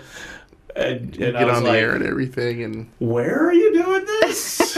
Really?" yeah. Well, I mean, I didn't have to pay to get in because I There was you go. part of the That's group. true. So I mean, it's like if you're Matt and Alexis are Curious. loving people too. Oh, So Curious. great people, yeah. yeah, that's that's all I'm saying. I'm not saying the location. I'm Right. just saying Matt and at Alexis. maybe at some point Right. we'll need to have some more guests. Oh, talk about putting the romance Back in your it up. life. You will be so full of romance that. Anyway, Oh, we're my going to goodness. stop right Oh, there. my goodness. But anyway, dun. Where's it? We still need a band leader, don't we, over on the keyboard? Like, Right, we need our own docs. You should have had some of the bands come in here and perform while we were doing the show. Yeah, I'm sure Ooh. we can fit them in. Yeah, Sure. Hey, Robert, are you listening? Come on down. We can fit it. We can kind of fit a few. I mean, we're working on the space, but Yeah. it's not the largest space in the world. I know No, it it's seems good. huge, but that's the magic of television. So Right. That's good, though. that was not Tom Peterson, I don't think. Yeah, so I mean, There you I go. think that I think we'll cover that at the top of the hour, but Sure. or at the end. But the end, it sounds yeah. great. It Sounds is. great. This is gonna be fantastic. I'm interested. Yeah. I knew nothing about this event. I mean, Jason had sent it over, Uh-huh. and so I even though I think your marketing team had already sent it over to my Facebook, but that's pretty much where I'm at this week. It's like, I don't know what's going on. So Yeah. But, yeah, that's my problem. Is usually outside of like showtimes and stuff, I believe it or not, I don't get on Facebook that much. Right. And so when I see something, it may be like 2 or 3 days later, and so I'm constantly like going, "Oh poop," yeah. you know. Oh, I've done that. Oh, poop. I've had musician friends doing shows and stuff, and Yeah. I'm getting the invites and stuff. Oh, I want to go. That was tonight. This is great. Oh, it was back in April. Yeah. Ah, Okay, so Yeah. I'll blow up your wife's phone on Thursday and Friday next week so I can let her know. that is yes. Okay, I got it. That's the way to get things done. Because my gosh, you should. Why didn't you remember that? I don't know. I don't know. You know. Well, the older we get, the things kind of go out of our minds, so it's okay, Jason. That's- And we're in the same age group, so we're good. I'm gonna turn this around with the man bun though. Okay, I'm gonna bring it, and it's gonna be like, wow, he doesn't look a day over 50. But I'm only 48. Don't worry about it. It's the man bun. Okay, gotcha. Oh my gosh. So folks, one last time here, you do not want to miss this. PDX loves Las Vegas Kids silent auction, and all the vendors will be there November 16th from 10 to 6. You do not want to miss that. And then you need to come back the next day for the big gala event, November 17th, down at Pier Space, located at 1315 Northwest Overton Road. You do not want to miss that. We got bands. Look at all the bands. Holy cow. We have first opening up the show will be Reckless Company. Right? Then we got Wayne Richards and Southern Nights. And then the Sirens hit the stage. The sultry, lovely Sirens hit the stage. Sinful Sirens. And then closing out the show was, of course, Portland mainstay, one of the biggest bands here in Portland, Tuesday's Project. You do not want to miss Rock and Roll Jesus. He is a fabulous. Oh my gosh, his voice. I don't know if he wants me to mention this, but because I may be talking at school a little bit. But there is word on the street that when Rock and Roll Jesus sings, right, people feel better about themselves. I'm just gonna throw that out there. They do. Yeah. Well, Sure. you've got to think of all the love that man has to be married to Christine, too. So, Yep. with Christine fighting stage 4 cancer. Yeah. So She is a warrior. she's a warrior. She's a fighter. Oh, yeah. So what the heck what is going on, man? What's going What on? do you mean? Everything seems like kind of bad news. It's a mess. Do we have some news, Jason? Do we have any? News executive reporter. Right. I mean, Melissa pregnant? other than the news that we're What? What's that? She asked if Melissa was with child. Oh, well, oh. What? Yes, do we have some news? I have some personal news. That's right. Or is your son going to make you a grandpa? Oh, not yo. No, not yet. He better not yet. Oh my I'm saying you gosh. can't beat that before I get to chance to become a grandma. That's Jason's not news would be like the Orville. There's this character named Bortus Yes. that comes from a planet of all males, but Yes. there's really no females, but maybe there are. But Yeah. So the males lay the eggs, and the males bond in families and stuff. So Jason would be the Bortus of Yeah. I'm with egg with Doc Normal. Right. Hey, what you Thanks, doing over Boris. there? I'm sitting on my egg. Which, by the way, I just want to say, news-wise, Yeah. while I was up late last night working on new streams for the show, and then I took it easy and I had to like kind of decompress and go to bed, and I realized it was Thursday night. It was Orville night, the Orville, and I watched the Orville. I really, really, really liked that show. It was really funny. I don't know if you caught it. Special guest appearance by Rob Lowe. Rob Lowe. Rob Yeah. Lowe plays the character Derulier or something that like that. broke up Yeah. the captain and the first mate's marriage, and the blue guy. It was. They just kind of riff on the Star Trek kind of themes. Yeah. But then this one was pretty funny. I had a lot of hearty laughs as I was watching it. funny, yeah. I'm enjoying that show, I dig it. and I actually liked the last. Actually, I've liked the last few, but the last Curb Your Enthusiasm was pretty good too. Yeah. I really kind of like that show. That's And then a good there's show. this Discovery. Yeah. But other news, Yeah. it's just mess out there. Yeah, it's Yeah. it's really. I mean, there's a lot of there's all this Hollywood breaking down over everything. Yeah. I haven't posted this to Facebook, but I have said this publicly before, and I know a lot of people are fans. And I've tried, and I don't quite get the appeal. I get some of it, but I've never been a Louis C.K. fan. Yeah? I have never been a Louis C.K. fan. No, Huh. I just don't find his. I don't know what it is about his. I kind of didn't like his character, and maybe that's why. See, and then I like Curb Your Enthusiasm, Larry David, Yeah. and I love that stuff. Yeah. Because it's just so out there awful, right? I mean, it's just like how my comedy, how much more absurd and awful can this situation be Right. that makes you cringe and laugh, you Yeah. know? But I don't know what his appeal has ever been, and I don't know. But we don't have to get into that stuff. So Right. so there's all that, and then there's the Flynns. Flynn's. Yeah. So Mueller and the Flynns. So Trump's been over there in Asia, in China. That's right. Is there anything we know about that? See, he, I think he is today he was last day in Vietnam, and I think after that he's, How'd the China thing go? I guess fine. I mean, guess I- he, rolled through there. So I've heard.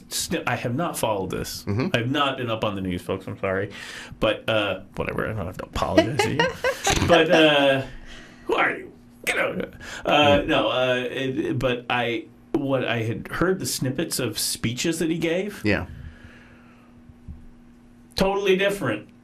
I mean, it was. He sounded a little tired. Well, yeah. But like the speeches he gives, like in the United States to Sure. Make America Great and all that stuff, lock her up and all that stuff. Sure. Yeah, they were totally different. They Yeah. were not like that. No.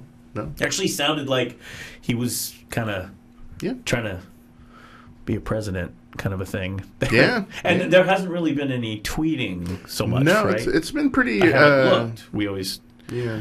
It's been pretty quiet. See, we would know this stuff if we would have the turning left thing. Well, yeah. Next week we'll be back That's fine. with a guest too. Oh, good. Woohoo! Yes. What's the number for people to call in Well, and here? the phone number here is 503-395-5040. Once again, 503-395-5040. Okay. It is the Curmudgeons hotline. 395-5040. Yes. Okay. Oh, here it is. I had the wrong one. I almost freaked myself out because I wanted to look at the Twitter. Yeah, he's got the 242nd birthday to the men and women of the United States Marines. Some speeches, economic security in the APEC 2017. Yeah. Okay. So he's at this APEC 2017 CEO summit, and there's been this rumor they've been talking about he and Putin are going to meet up for a discussion or something. Talk Yeah, this that's thing the out. rumor. Yeah.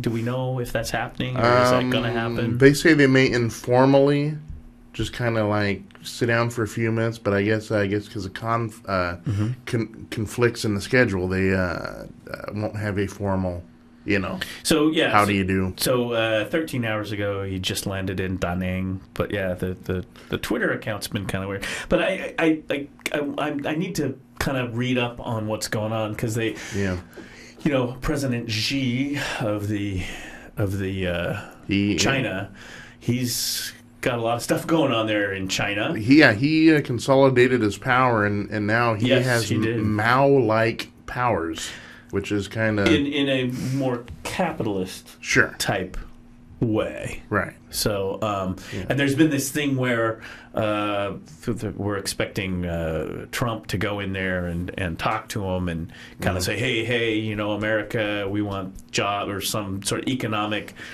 footsie, and maybe that didn't happen, or maybe it did. So I don't know. That's kind of what I'm hearing. So that's interesting. But yeah, he's in Vietnam, and then I thought he's going to go visit the dude in the Philippines. Yes, Duterte. That's going to be interesting. Yeah. He's an interesting. He's a guy who really. He's out there. Well, he didn't like Obama. He didn't like Obama. No. So we've got that going on.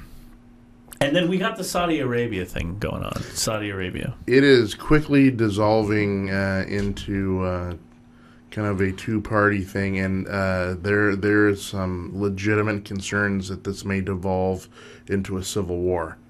Really? Yeah. Of course, the civil war though. But the Crown Prince has jailed a lot of people, and there's now just starting to become backlash over it.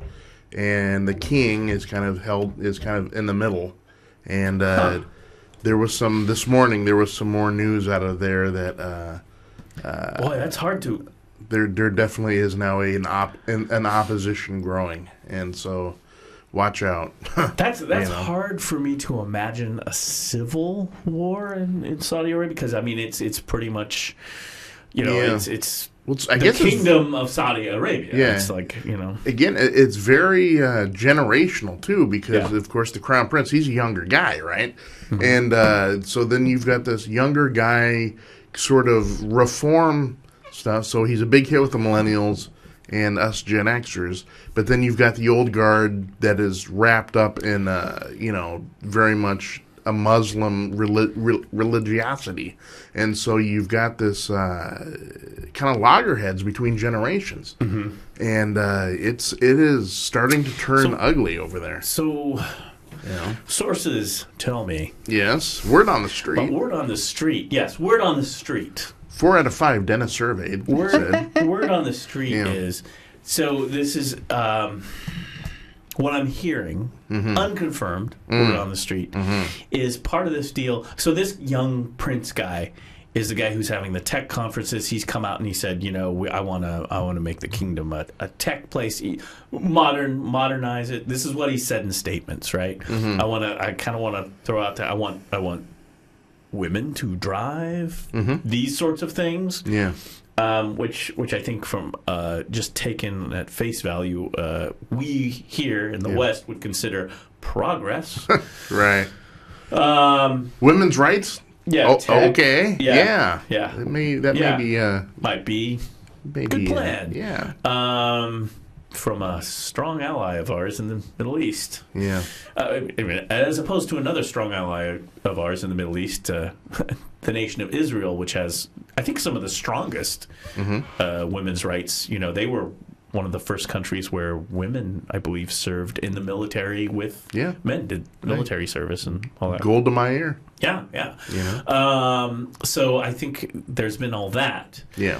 But what I'm hearing is a lot of this, you know, there's maybe tons of corruption and all this, you know, hidden network, and there's just billions and millions flying around, that they may be trying to clean this up to stabilize the banking and finance of Saudi Arabia to bring it into the modern world, a.k.a. I don't doubt that at all. Well, they're investors in so many companies. I mean, I've heard that like Twitter has, I mean, a lot of these tech companies have huge major Saudi investments. Yeah.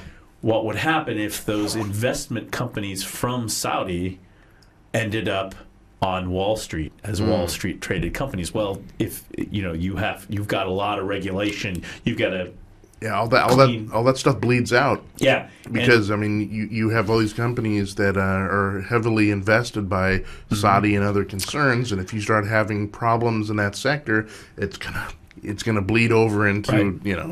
Well, what I'm hearing, again, word on the street, is that maybe what they're trying to do is do this business cleanup, which is why these guys are getting purged, you know, to clean up the business, the banking business in Saudi, so that they may come to, say, the New York Stock Exchange and be publicly traded and be welcomed into the financial world of New York. I don't know. I thought maybe London, but in probably the U.S. I mean, Saudis own probably a lot of. Sure. Do they own a lot of debt in the U.S.? Them and the they Chinese, own a lot of debt in the U.K. Yeah, I know that. And the Chinese. Yeah. It's a wonderful world out there. Hey, globalism. Do we still have on tap a couple of those NuzBox commercial things that we have? Somewhere. Okay. Because I'm thinking we should probably get Heidi out on her way, because I know Coin is calling. Oh, yeah. And we don't want to, you know. Because we totally, oh, that's right. I'm sorry. Yeah, if it's just left up to us, you'll be here like at 4 in the afternoon. It's all good. So, Heidi, what do you think? You know, like, well, I think it's Tuesday now, and I need to go. You know, oh, okay. It's Tuesday. Yeah. Yes, we can, gosh. Yeah. Wait, I know they're here somewhere. It's been a while. Well, the problem is I forgot the script. Gotcha. Because we know I didn't trip and fall. No. Today I was very careful. Now I walk very carefully around the wet grass and the mud. Yeah. So I don't fall. There's no more. I cleaned up the grass. Coffee is very earthy flavor. Yes, no dirty. Dirty knees like on Monday. So while I was carrying the giant script, yes, for the show, which we worked on, because you know it's totally scripted, right? Everything is we just look at teleprompters and So yes, so I'm trying to find the. I know it's here somewhere.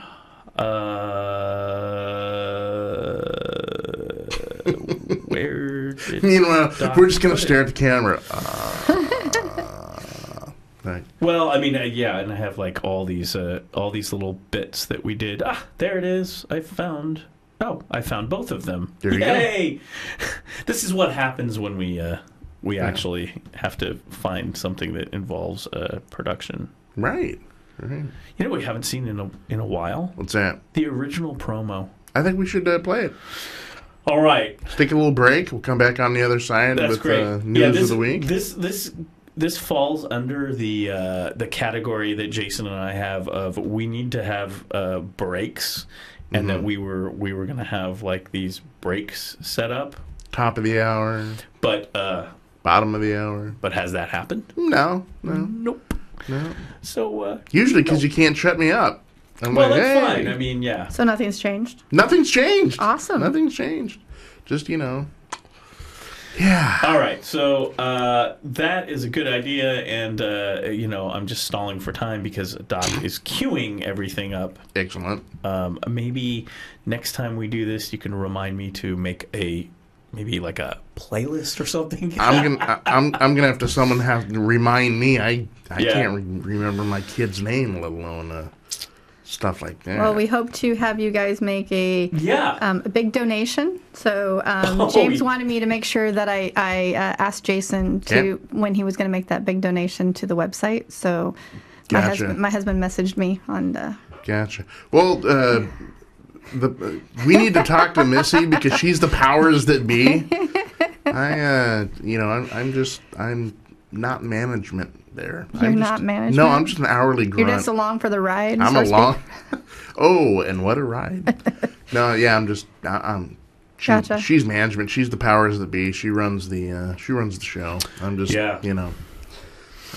I'm comedy relief. Actually, I'm not even comedy. I'm just comedy unrelief. And NuzBox runs on Monopoly money. Yes. Actually, Alexa takes care of all that. You should ask Alexa when she's going to make the donation. Yeah. Alexa, when are you going to make the donation? Sorry, I don't know that one.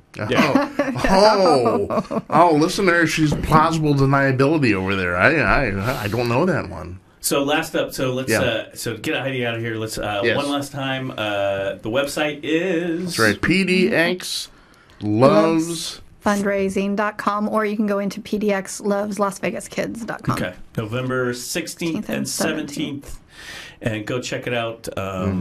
Super. I should put that up there. Super exciting. 3D. I think it looks like a great show. So thank you. Thanks, Heidi, for coming on and doing thanks this. for having us. Yeah, it's really fun. So I'm looking forward to it. So we'll show up with man buns. It's all good. Yes. Okay. We will. I will. I know where you live, Jason. That's right. I will come knocking on your door. We'll actually debut our new act, Sinful Man Buns. That's right. It's not sinful. Yeah, we're going to open up for the sirens. We'll be Sinful Man Buns. Yeah. Why not? Well, I remember when you auditioned for the review that was going on at the studio last time. That's right. That's right. When you and they didn't hire you because you just didn't fit the garment properly. Right. They were like, Jason, we're gonna give you an E for effort, right? But your wife about killed you. What? Well, that's for another show. But they just said, we're gonna give you an E for effort, but we like something that's called talent.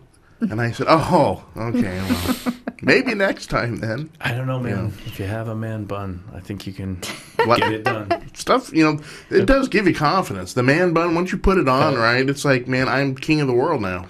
Man bun. I am man bun. I can probably order you one on Amazon and have it here. I'm sure Alexa can order you one. Yes.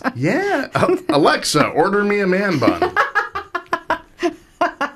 If you wish to shop and get my exclusive deals, please enable voice purchasing in your Alexa app. Yeah. For now, should I add Man Bun to NuzBox's Amazon cart? Oh, please do, yes.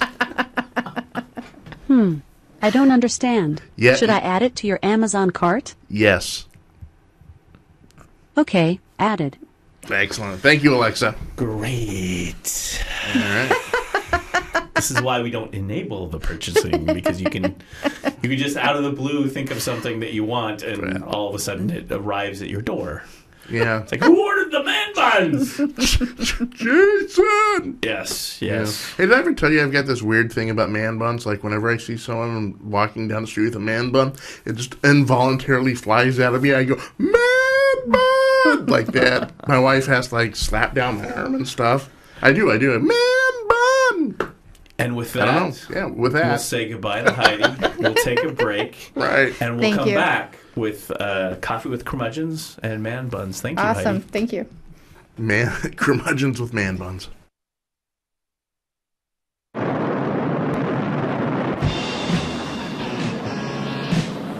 Good night, Jeff. We'll have the details in our news summary in a moment. After the news summary, a lot more news this morning, unfortunately. No, I'm a little teapot, short and stout.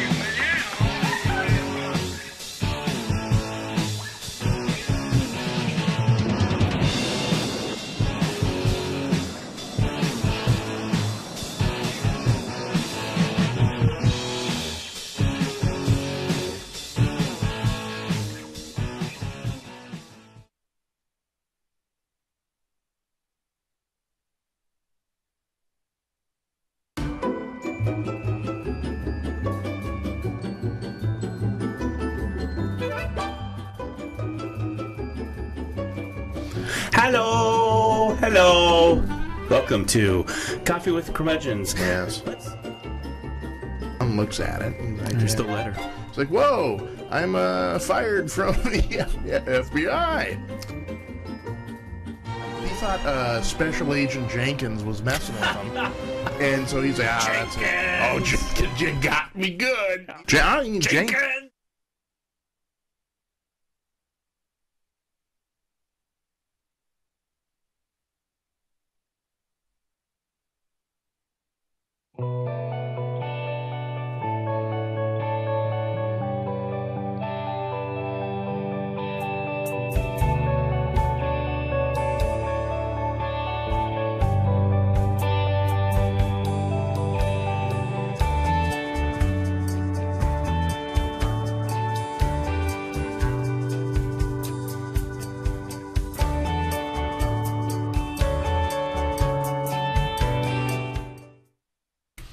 Hey, and we're back after those promos. I think we're back. Right.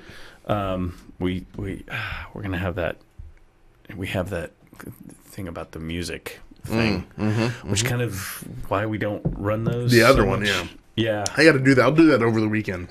Yeah, because I found the royalty free one that sounds almost like what we have now. Yeah. And I just got to cut the other one out and then put the other one in. The deal, take me 5 minutes if I would actually do it. The deal with that, folks, is that what happens is the YouTube and Facebook and all that stuff have this content ID, and whether or not you even have the music license that you have legitimately. In fact, there was a video we worked on Tuesday, and it actually popped ID'd. Up. Yeah? Yeah, but it's okay. It'll still play. Sometimes it plays, sometimes it doesn't. I think it plays, but the content ID can be really weird. I've had, in fact, while we're here, I'm going to go to Jason, and I'm going to make sure our stream is still running. Because I've had... what happened was, one time I was doing a live event at the Hollywood Theater this year, and they have an intro promo on their show, right? It's a great live event. It's like a couple hours, kids. I mean, it's crazy. We're doing interviews. We're doing all this stuff in the Hollywood Theater. There's a pipe organ. They're showing silent movies, and they have a little intro roll about their event, about the organization, and they have music playing in there. Well, the guy who put the video together legitimately licensed the music. Facebook ID'd the music and shut the stream down. People are like, hey, the stream's not working. I'm like, oh, are you kidding me? And that was the only reason. I had to just restart it for the rest of the event. But I was totally caught unaware, because we were live streaming it on, like we do this show, on Facebook and Twitter. I was totally caught unaware that Facebook had just said, hey, you got content. We're shutting it down. Right. So anyway, that's how Content ID works, kids.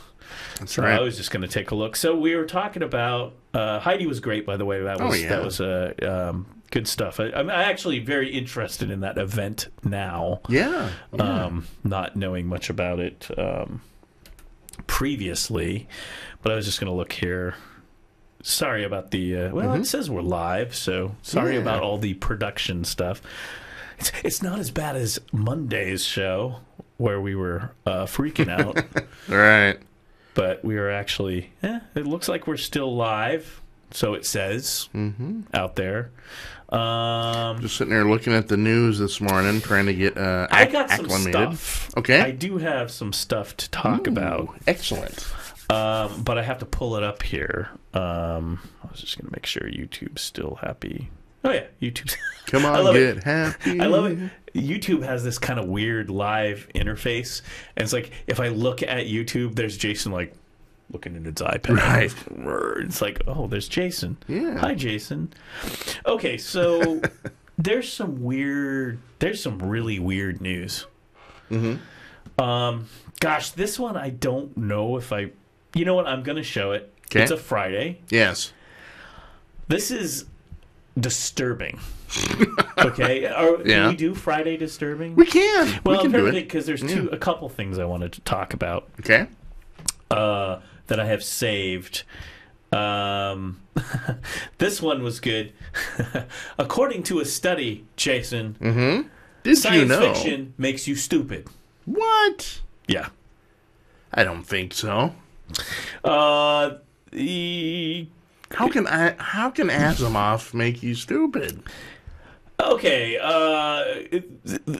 it does say the first sentence, I have to say, the very first sentence says, this is a scientifically grounded claim, which I read through this and I'm like, and then I went, wait a minute, what, if you make a claim like scientists prove that science fiction makes you stupid, what has to happen when you say this is the scientific law? You have to say, this is peer-reviewed. Yes. And this, as far as I can tell, this is not peer-reviewed. Right. So calm down, folks. I was reading this because I imagine both myself and reading all those Asimov books and everything when I was a kid, and all the super nerds that I'm friends with on Facebook, just like, they're on fire, head exploded, what do you mean? Right. Cognitive psychologist and overall... No, I'll say nice things. Cognitive psychologist Dan Johnson. Did you want me to do it? I can do it. No, I'll be the designated. No.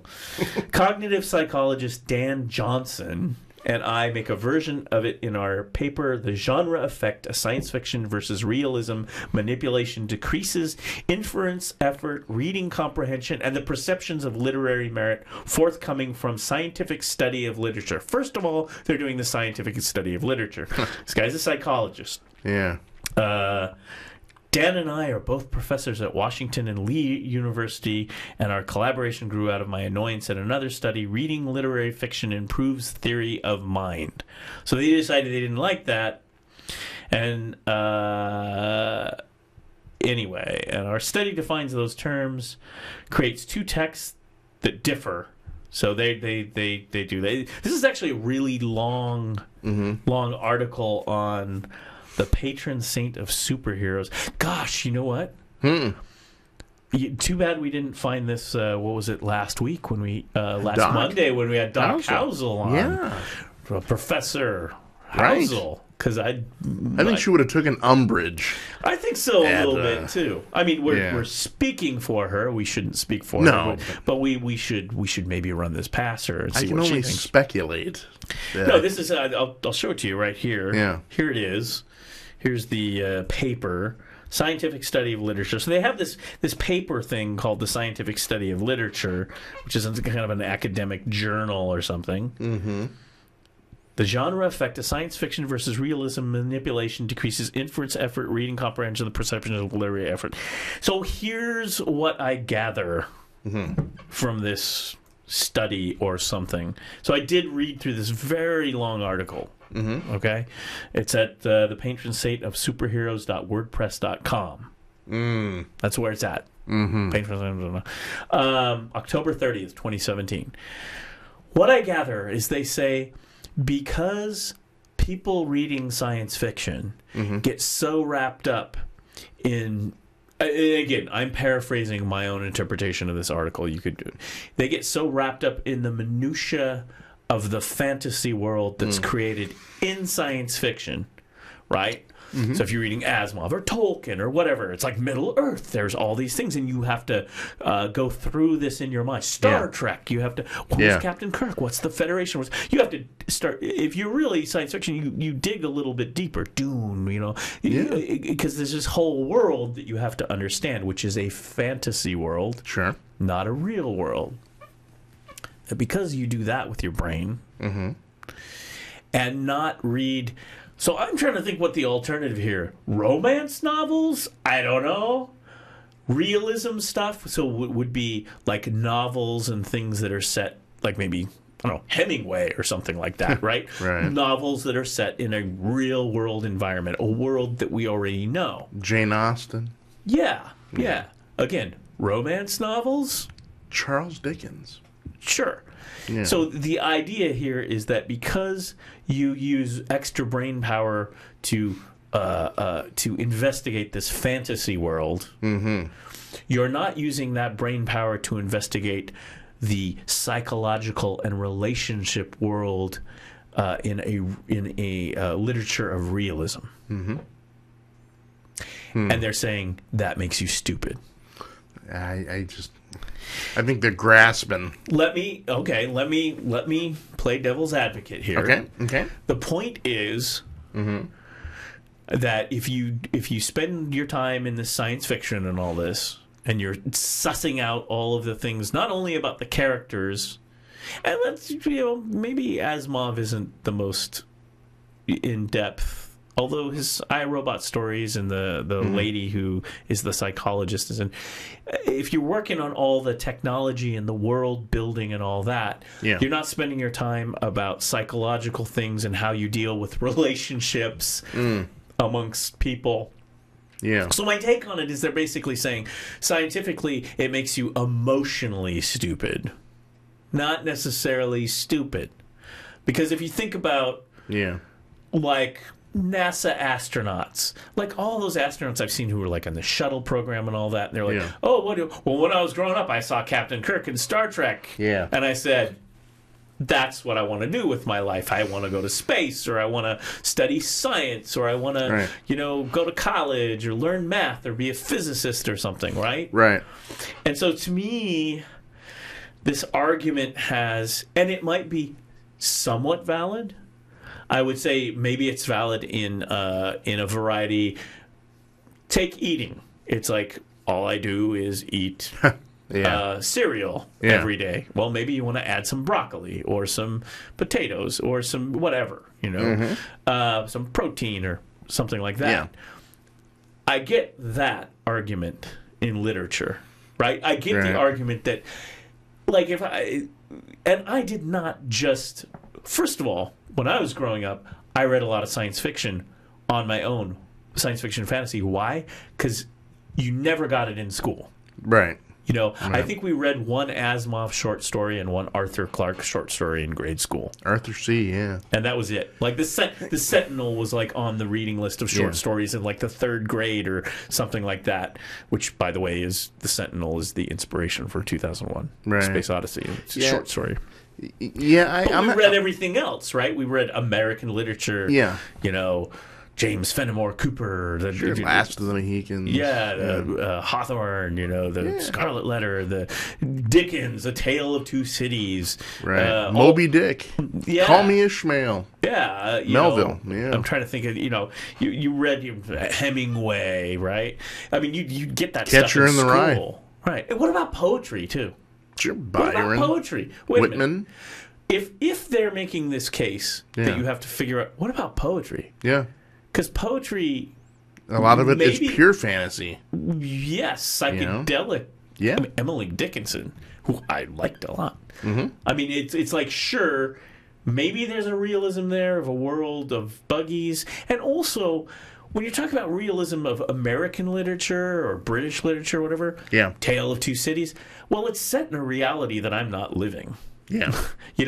So you're a kid in high school in the 20th century. And you're reading about 1840s London, right? Yeah. Yeah. So, and what do you do with the people like George Orwell or Wells, H.G. Wells, or something like that, who sets a science fiction? They deal a little bit in dystopia. It smells fishy to us. It does smell fishy because. If they say that it makes you stupid, my counter with, then how many things that have been labeled science fiction now years later have been turned into science fact? Yeah. I mean, obviously it can't be, detrimental to your cerebral advancement if what you wrote about 40 years beforehand that's claiming into the future actually becomes a reality. Right. I can't think of that as being entirely lowbrow. Well, again, I would argue that I don't think we'd have Elon Musk doing the things that he's doing right now. Exactly. If we didn't have science fiction. Exactly. All these guys are built. Oh yeah, I watched as a kid. I watched this, or man, when I was in high school or college, I read this, and I don't know. That whole article and what their proposition and their angle of it really kind of makes me feel that they have a certain belief and they're trying to tailor it to enforce their belief rather than having empirical evidence that's non-biased. Yeah. Well, there's, you know what? I read through this. I haven't read the study. Yeah. And it's probably pretty dry and like, huh? But maybe we can do that. It's usually something you have to subscribe to. These journal scientific and types of. So first of all, the scientific study of literature is like, It's pretty subjective. Well, if you're going, one of the things I want to know is if you're doing the scientific study of literature, psychologists, are you getting people to read the science fiction and hooking their brains up to the scans, the CAT scans and the scans, because that's the ultimate scientific study. You need to see what's actually going on, whizzing around in the brain. Right. Like they're doing that with music. Right. I knew somebody who was doing that pretty new field, like the last 25 years, where you're listening to music, you're playing music, imaging your brain. Wow, look at all this stuff that's going on in your head. Right? Look at all the good work they're doing with music therapy with people with Alzheimer's and dementia, where they actually look at the brain and what's being activated with a person who has those two diseases and how music affects that. Oh, yeah. I mean, and so the whole, I think that would be you're right, it's the ultimate, would be the ultimate test, the ultimate bench test of how that truly affects. But just off the cuff, I can't believe that science fiction makes somebody more stupid. Now, if they would have came back with the contention of reality TV makes someone more stupid, then I would have said, yeah, I can believe it. The Kardashians make you a little stupid. Right, yeah. I know a lot of people... But using their reasoning... Yeah. Using their reasoning, as I understand it, is that the Kardashians maybe don't make you stupid, because what it is all about, this interpersonal, psychological, inner relationships between the Kardashians and their world. Yeah, but if their interpersonal back and forth is third grade level, it's not like you're suddenly going to walk away from it being a Rhodes Scholar. Yeah. I wanna. Sorry, Kardashians. I didn't mean to. Our dropping the lodge.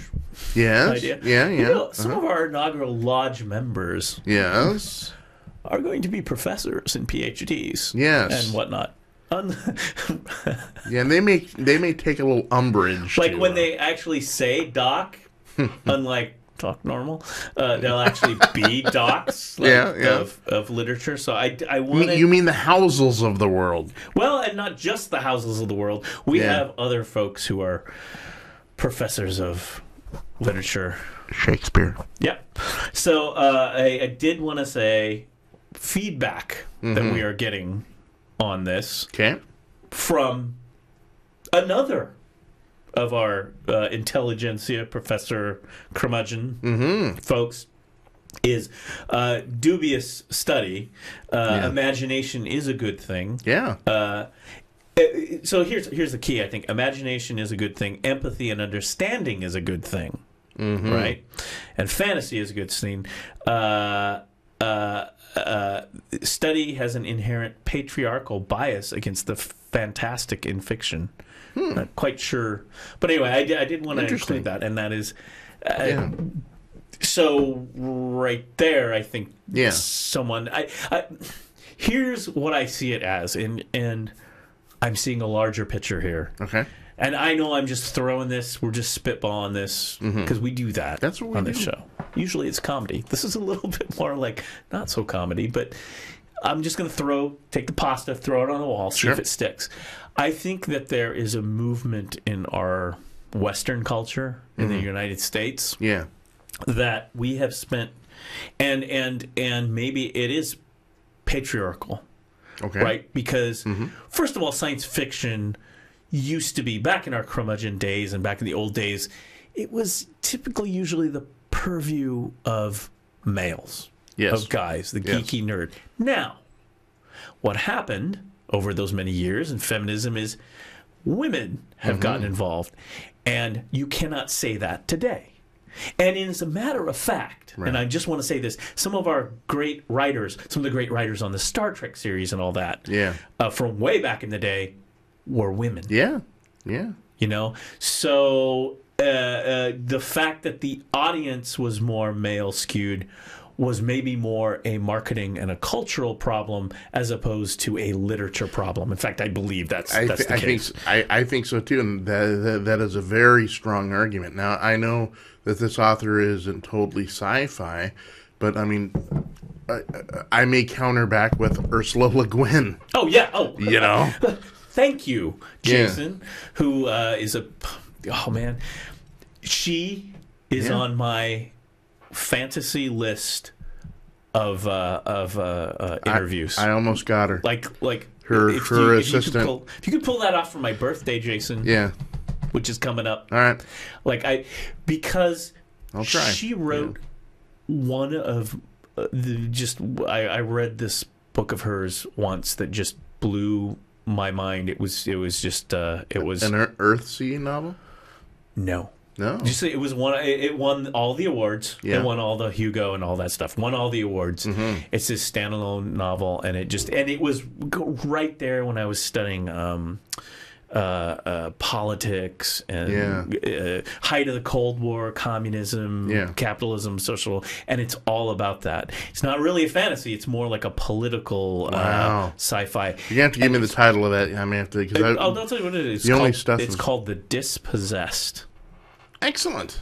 It's called The Dispossessed. I will look into that because I've only read her Earthsea stuff. I was just like, I loved that novel so much, and it won the awards and everything. And it was I had been reading also Joe Haldeman, The Forever War, which he was a Vietnam vet, and he put this into his books. It's still to this day, both of those books, The Forever War and The Dispossessed. If you're listing Hollywood, maybe not, maybe someone good like Soderbergh or someone, right? Instead of doing the umpteenth sequel to a property, these are actually books out there that are very, very, very good, that could lend themselves to good filmmaking. Like to this day, like The Forever War would be a great one, because it's basically Vietnam in space, right? And The Dispossessed is basically like the Cold War in space, but it's different. It's not quite that way. It's about two cultures, and on one culture they have like a complete like social utopia, and the other culture is like, look, the United States is capitalist and all that, and so it's about emissaries meeting and kind of integrating. It's just really, really thoughtful book from a political. Anyway, I don't want to go down that rat hole. But Also, if pure science fiction mode, and talking about another local author that has made big waves here in the last 5-7 years, Daniel H. Wilson.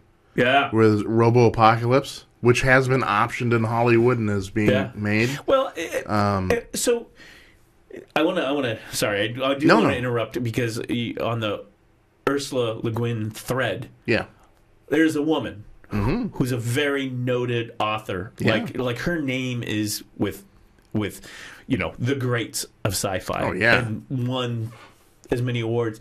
And like for example, in this book, The Dispossessed, which is about this whole political, there's a lot of inner relationships. You're in this guy's head in a lot of different ways that I was really impressed. So this right there, I could take that book and say, hey, scientific study of literature that sci-fi makes you dumb, please review this book and tell me, did this make me dumb? Because there's a lot of inner working. Maybe I'm sussing out this world, but sci-fi is about people and the human condition.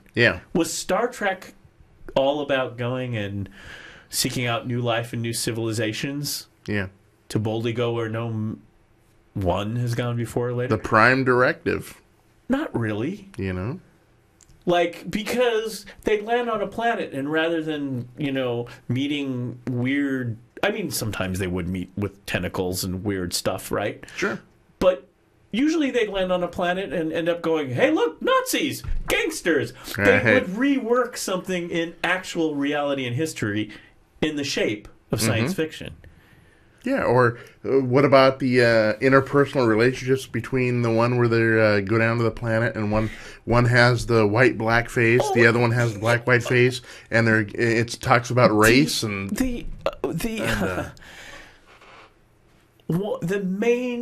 one of the main most loved characters on Star Trek, is a person that has one foot in two completely different cultures that battle each other. And the cultures are pure nerd, logic, no feelings, and feelings. Right, yeah. Yeah. And this makes you dumb to examine, because we constantly examine Spock's life of trying to be one way, but not really being that way, and trying to accept that humans and emotions are valid versus no, we got rid of that. We don't need that. I mean, plus the interpersonal. What are these guys smoking? If they talk about interpersonal, your communications officer is African American. One of your main navigators is of Chinese descent. You've got a Scotsman down there in the engineering room. And so I thought Star Trek, I mean, when you're a kid, you don't think about it that much. But when you get to be an adult, hopefully, you look back at stuff like that and say, Roddenberry was way ahead of his time. Look at that. I mean, he's already tackled race.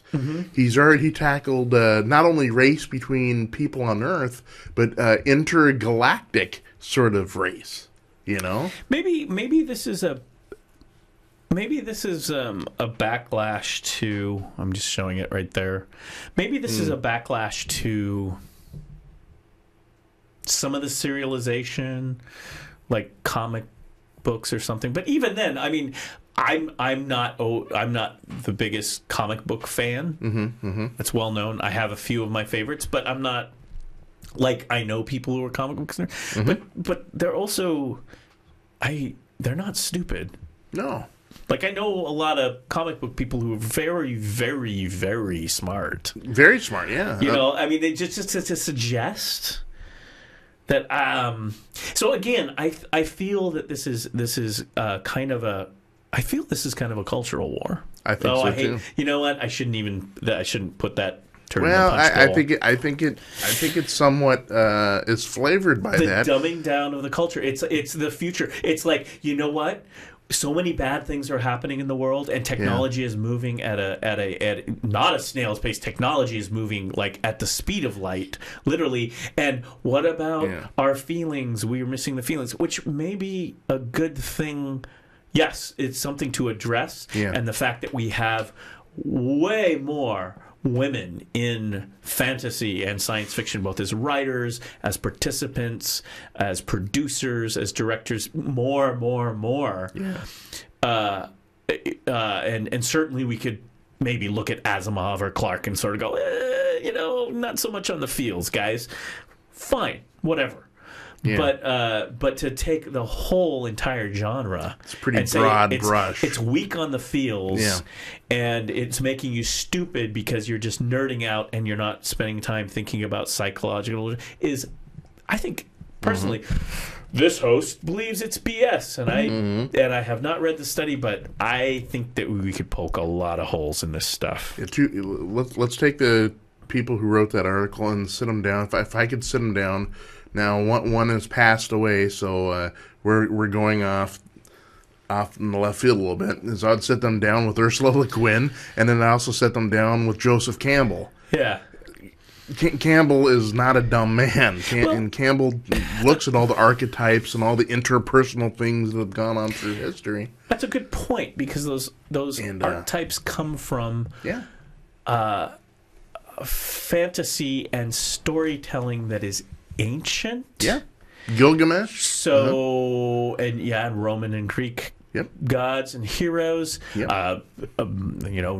No big reveal here that the whole Marvel or DC universe of superheroes and stuff initially drew directly from Greek gods and Roman gods and that sort of thing, Norse gods and whatever. But the thing, those stories came out of oral tradition into written tradition by the time you get the Greeks and Romans and all those folks.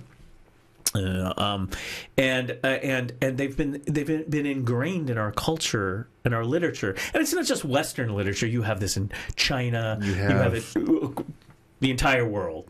I mean, you can imagine that ancient people, like we're talking, who knows, like Neanderthals or something. I mean, really ancient people kind of carrying interesting stories, like the clan of the cave bear, the Jane Owl is her name, Portlander, who wrote the Clan of the Cave Bear, and that series of novels about Neanderthals and the old days. Ever since humanity has been able to write on the side walls of caves, they've been trying to make sense out of the world that they live in. But and even when you deal with a fantasy world, you don't divorce yourself from humanity. You have you just draw parallels from it. Human authors have no choice as a point of reference than to put their humanity into their work. That's exactly right. Yeah. Even if it's like, hey, I wrote this short story. Maybe it's a short story that I wrote when I was a kid in school, right? And it was probably science fiction because I love science fiction. It's like beep beep boop boop boop boop, Captain beep beep beep beep, da da da, neutron star, da da da da. Yeah. Maybe I'm not that good of an author, but even if you're writing beep beep boop boop and all this stuff in your sci-fi, at some point you can't help as an author but to put your humanity in it and your inner relationship, both with your inner self and with others that you are cooperating with. It's there all over the literature. That's what I don't get. It's there. Now you may choose to find something that's really, if you just focused on Asimov or Clark, and I'm not trying to rip on those guys. I read a lot of those guys. But even then they would talk about things, I don't know. I think what's happening is there's this push. Right? Technology is moving at the speed of light. And we're leaving folks behind. That's number one. That's bad. And that's an issue we need to address. There are basic human rights issues that we're constantly reading about in the news every single day. Sure. And again, that needs to be addressed. Oftentimes, by the way, sci-fi does address it into the future. Like sometimes it's like, yes, we solved these problems, and look, everyone's working together. Right.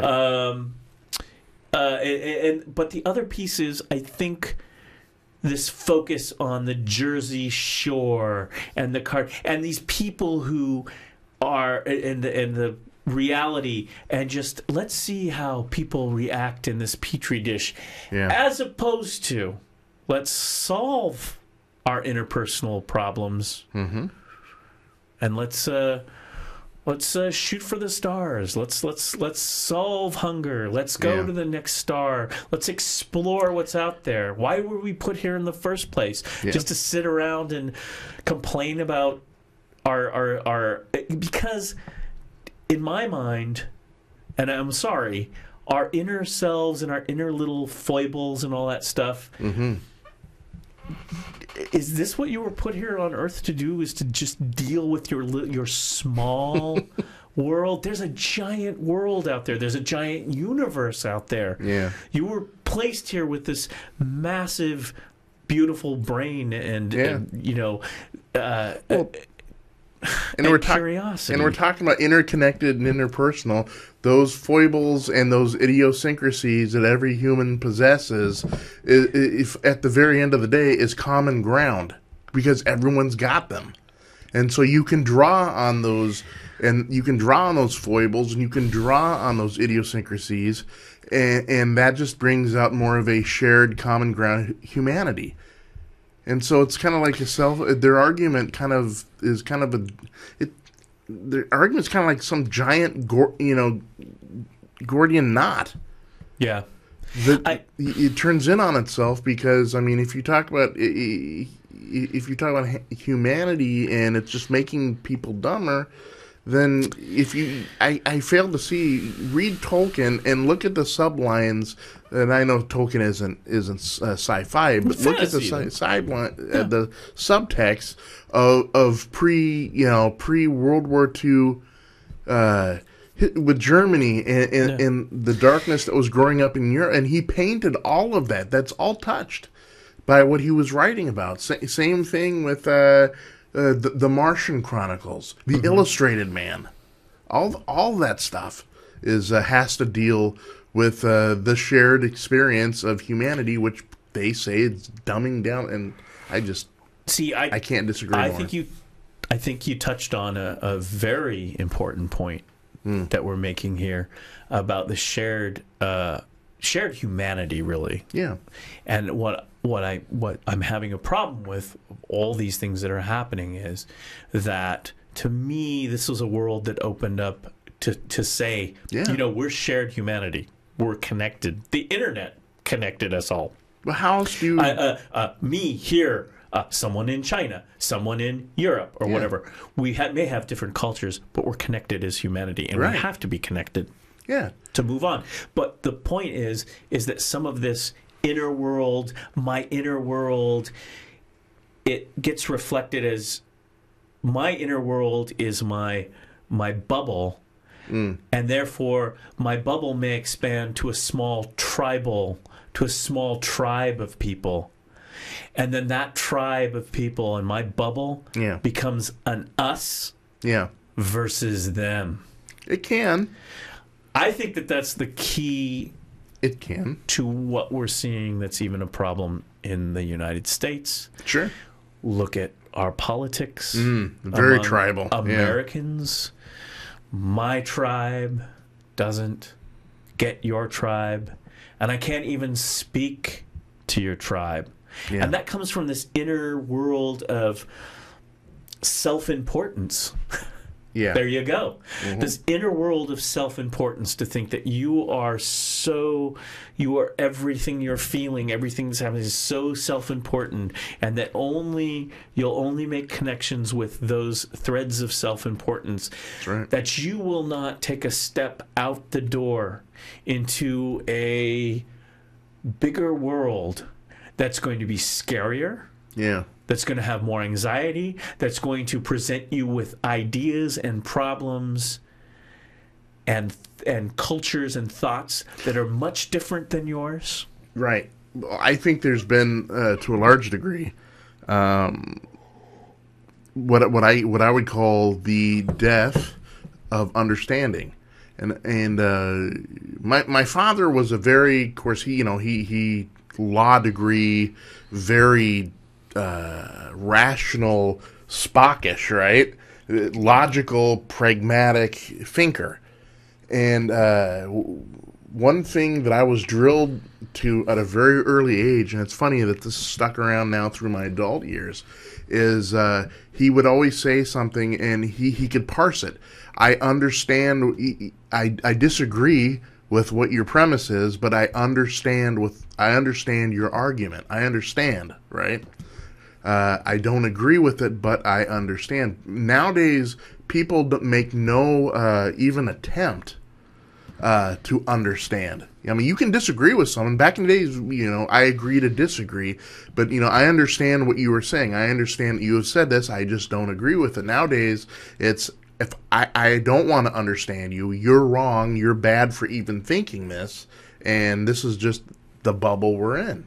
Right, and that's where the trouble we've come up with this different sort of factionalism and tribalism is, because you don't have to agree with someone. In fact, I would prefer that a lot of people don't agree, but they understand. I understand your premise. I don't agree with it, but I understand, and only through that understanding comes common ground.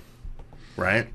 Well, that's just my 2-minute take on that. Yeah, and at some point that leads to understanding and compromise. Yeah, and understanding begets compassion. Understanding begets empathy. Yes. Because if you understand something, you can take that as a interpersonal emotional reaction. So anyway, well, I agree with you, and I think that that's part of the larger problem. Yeah. And my take when I'm looking at this, man, we're going deep on this Friday, aren't we? We're digging a little deep. There's all kinds of spaghetti and pastas. We went down to the spaghetti factory and we just threw everything up on the menu. Oh, that canvas now looks like a Jackson Pollock painting, right? That's right. You know? Is that the penny? Love that. So yeah, I think what we're saying here, is that is that the report is crap. Anyway. Well, no, I think that what we're talking about is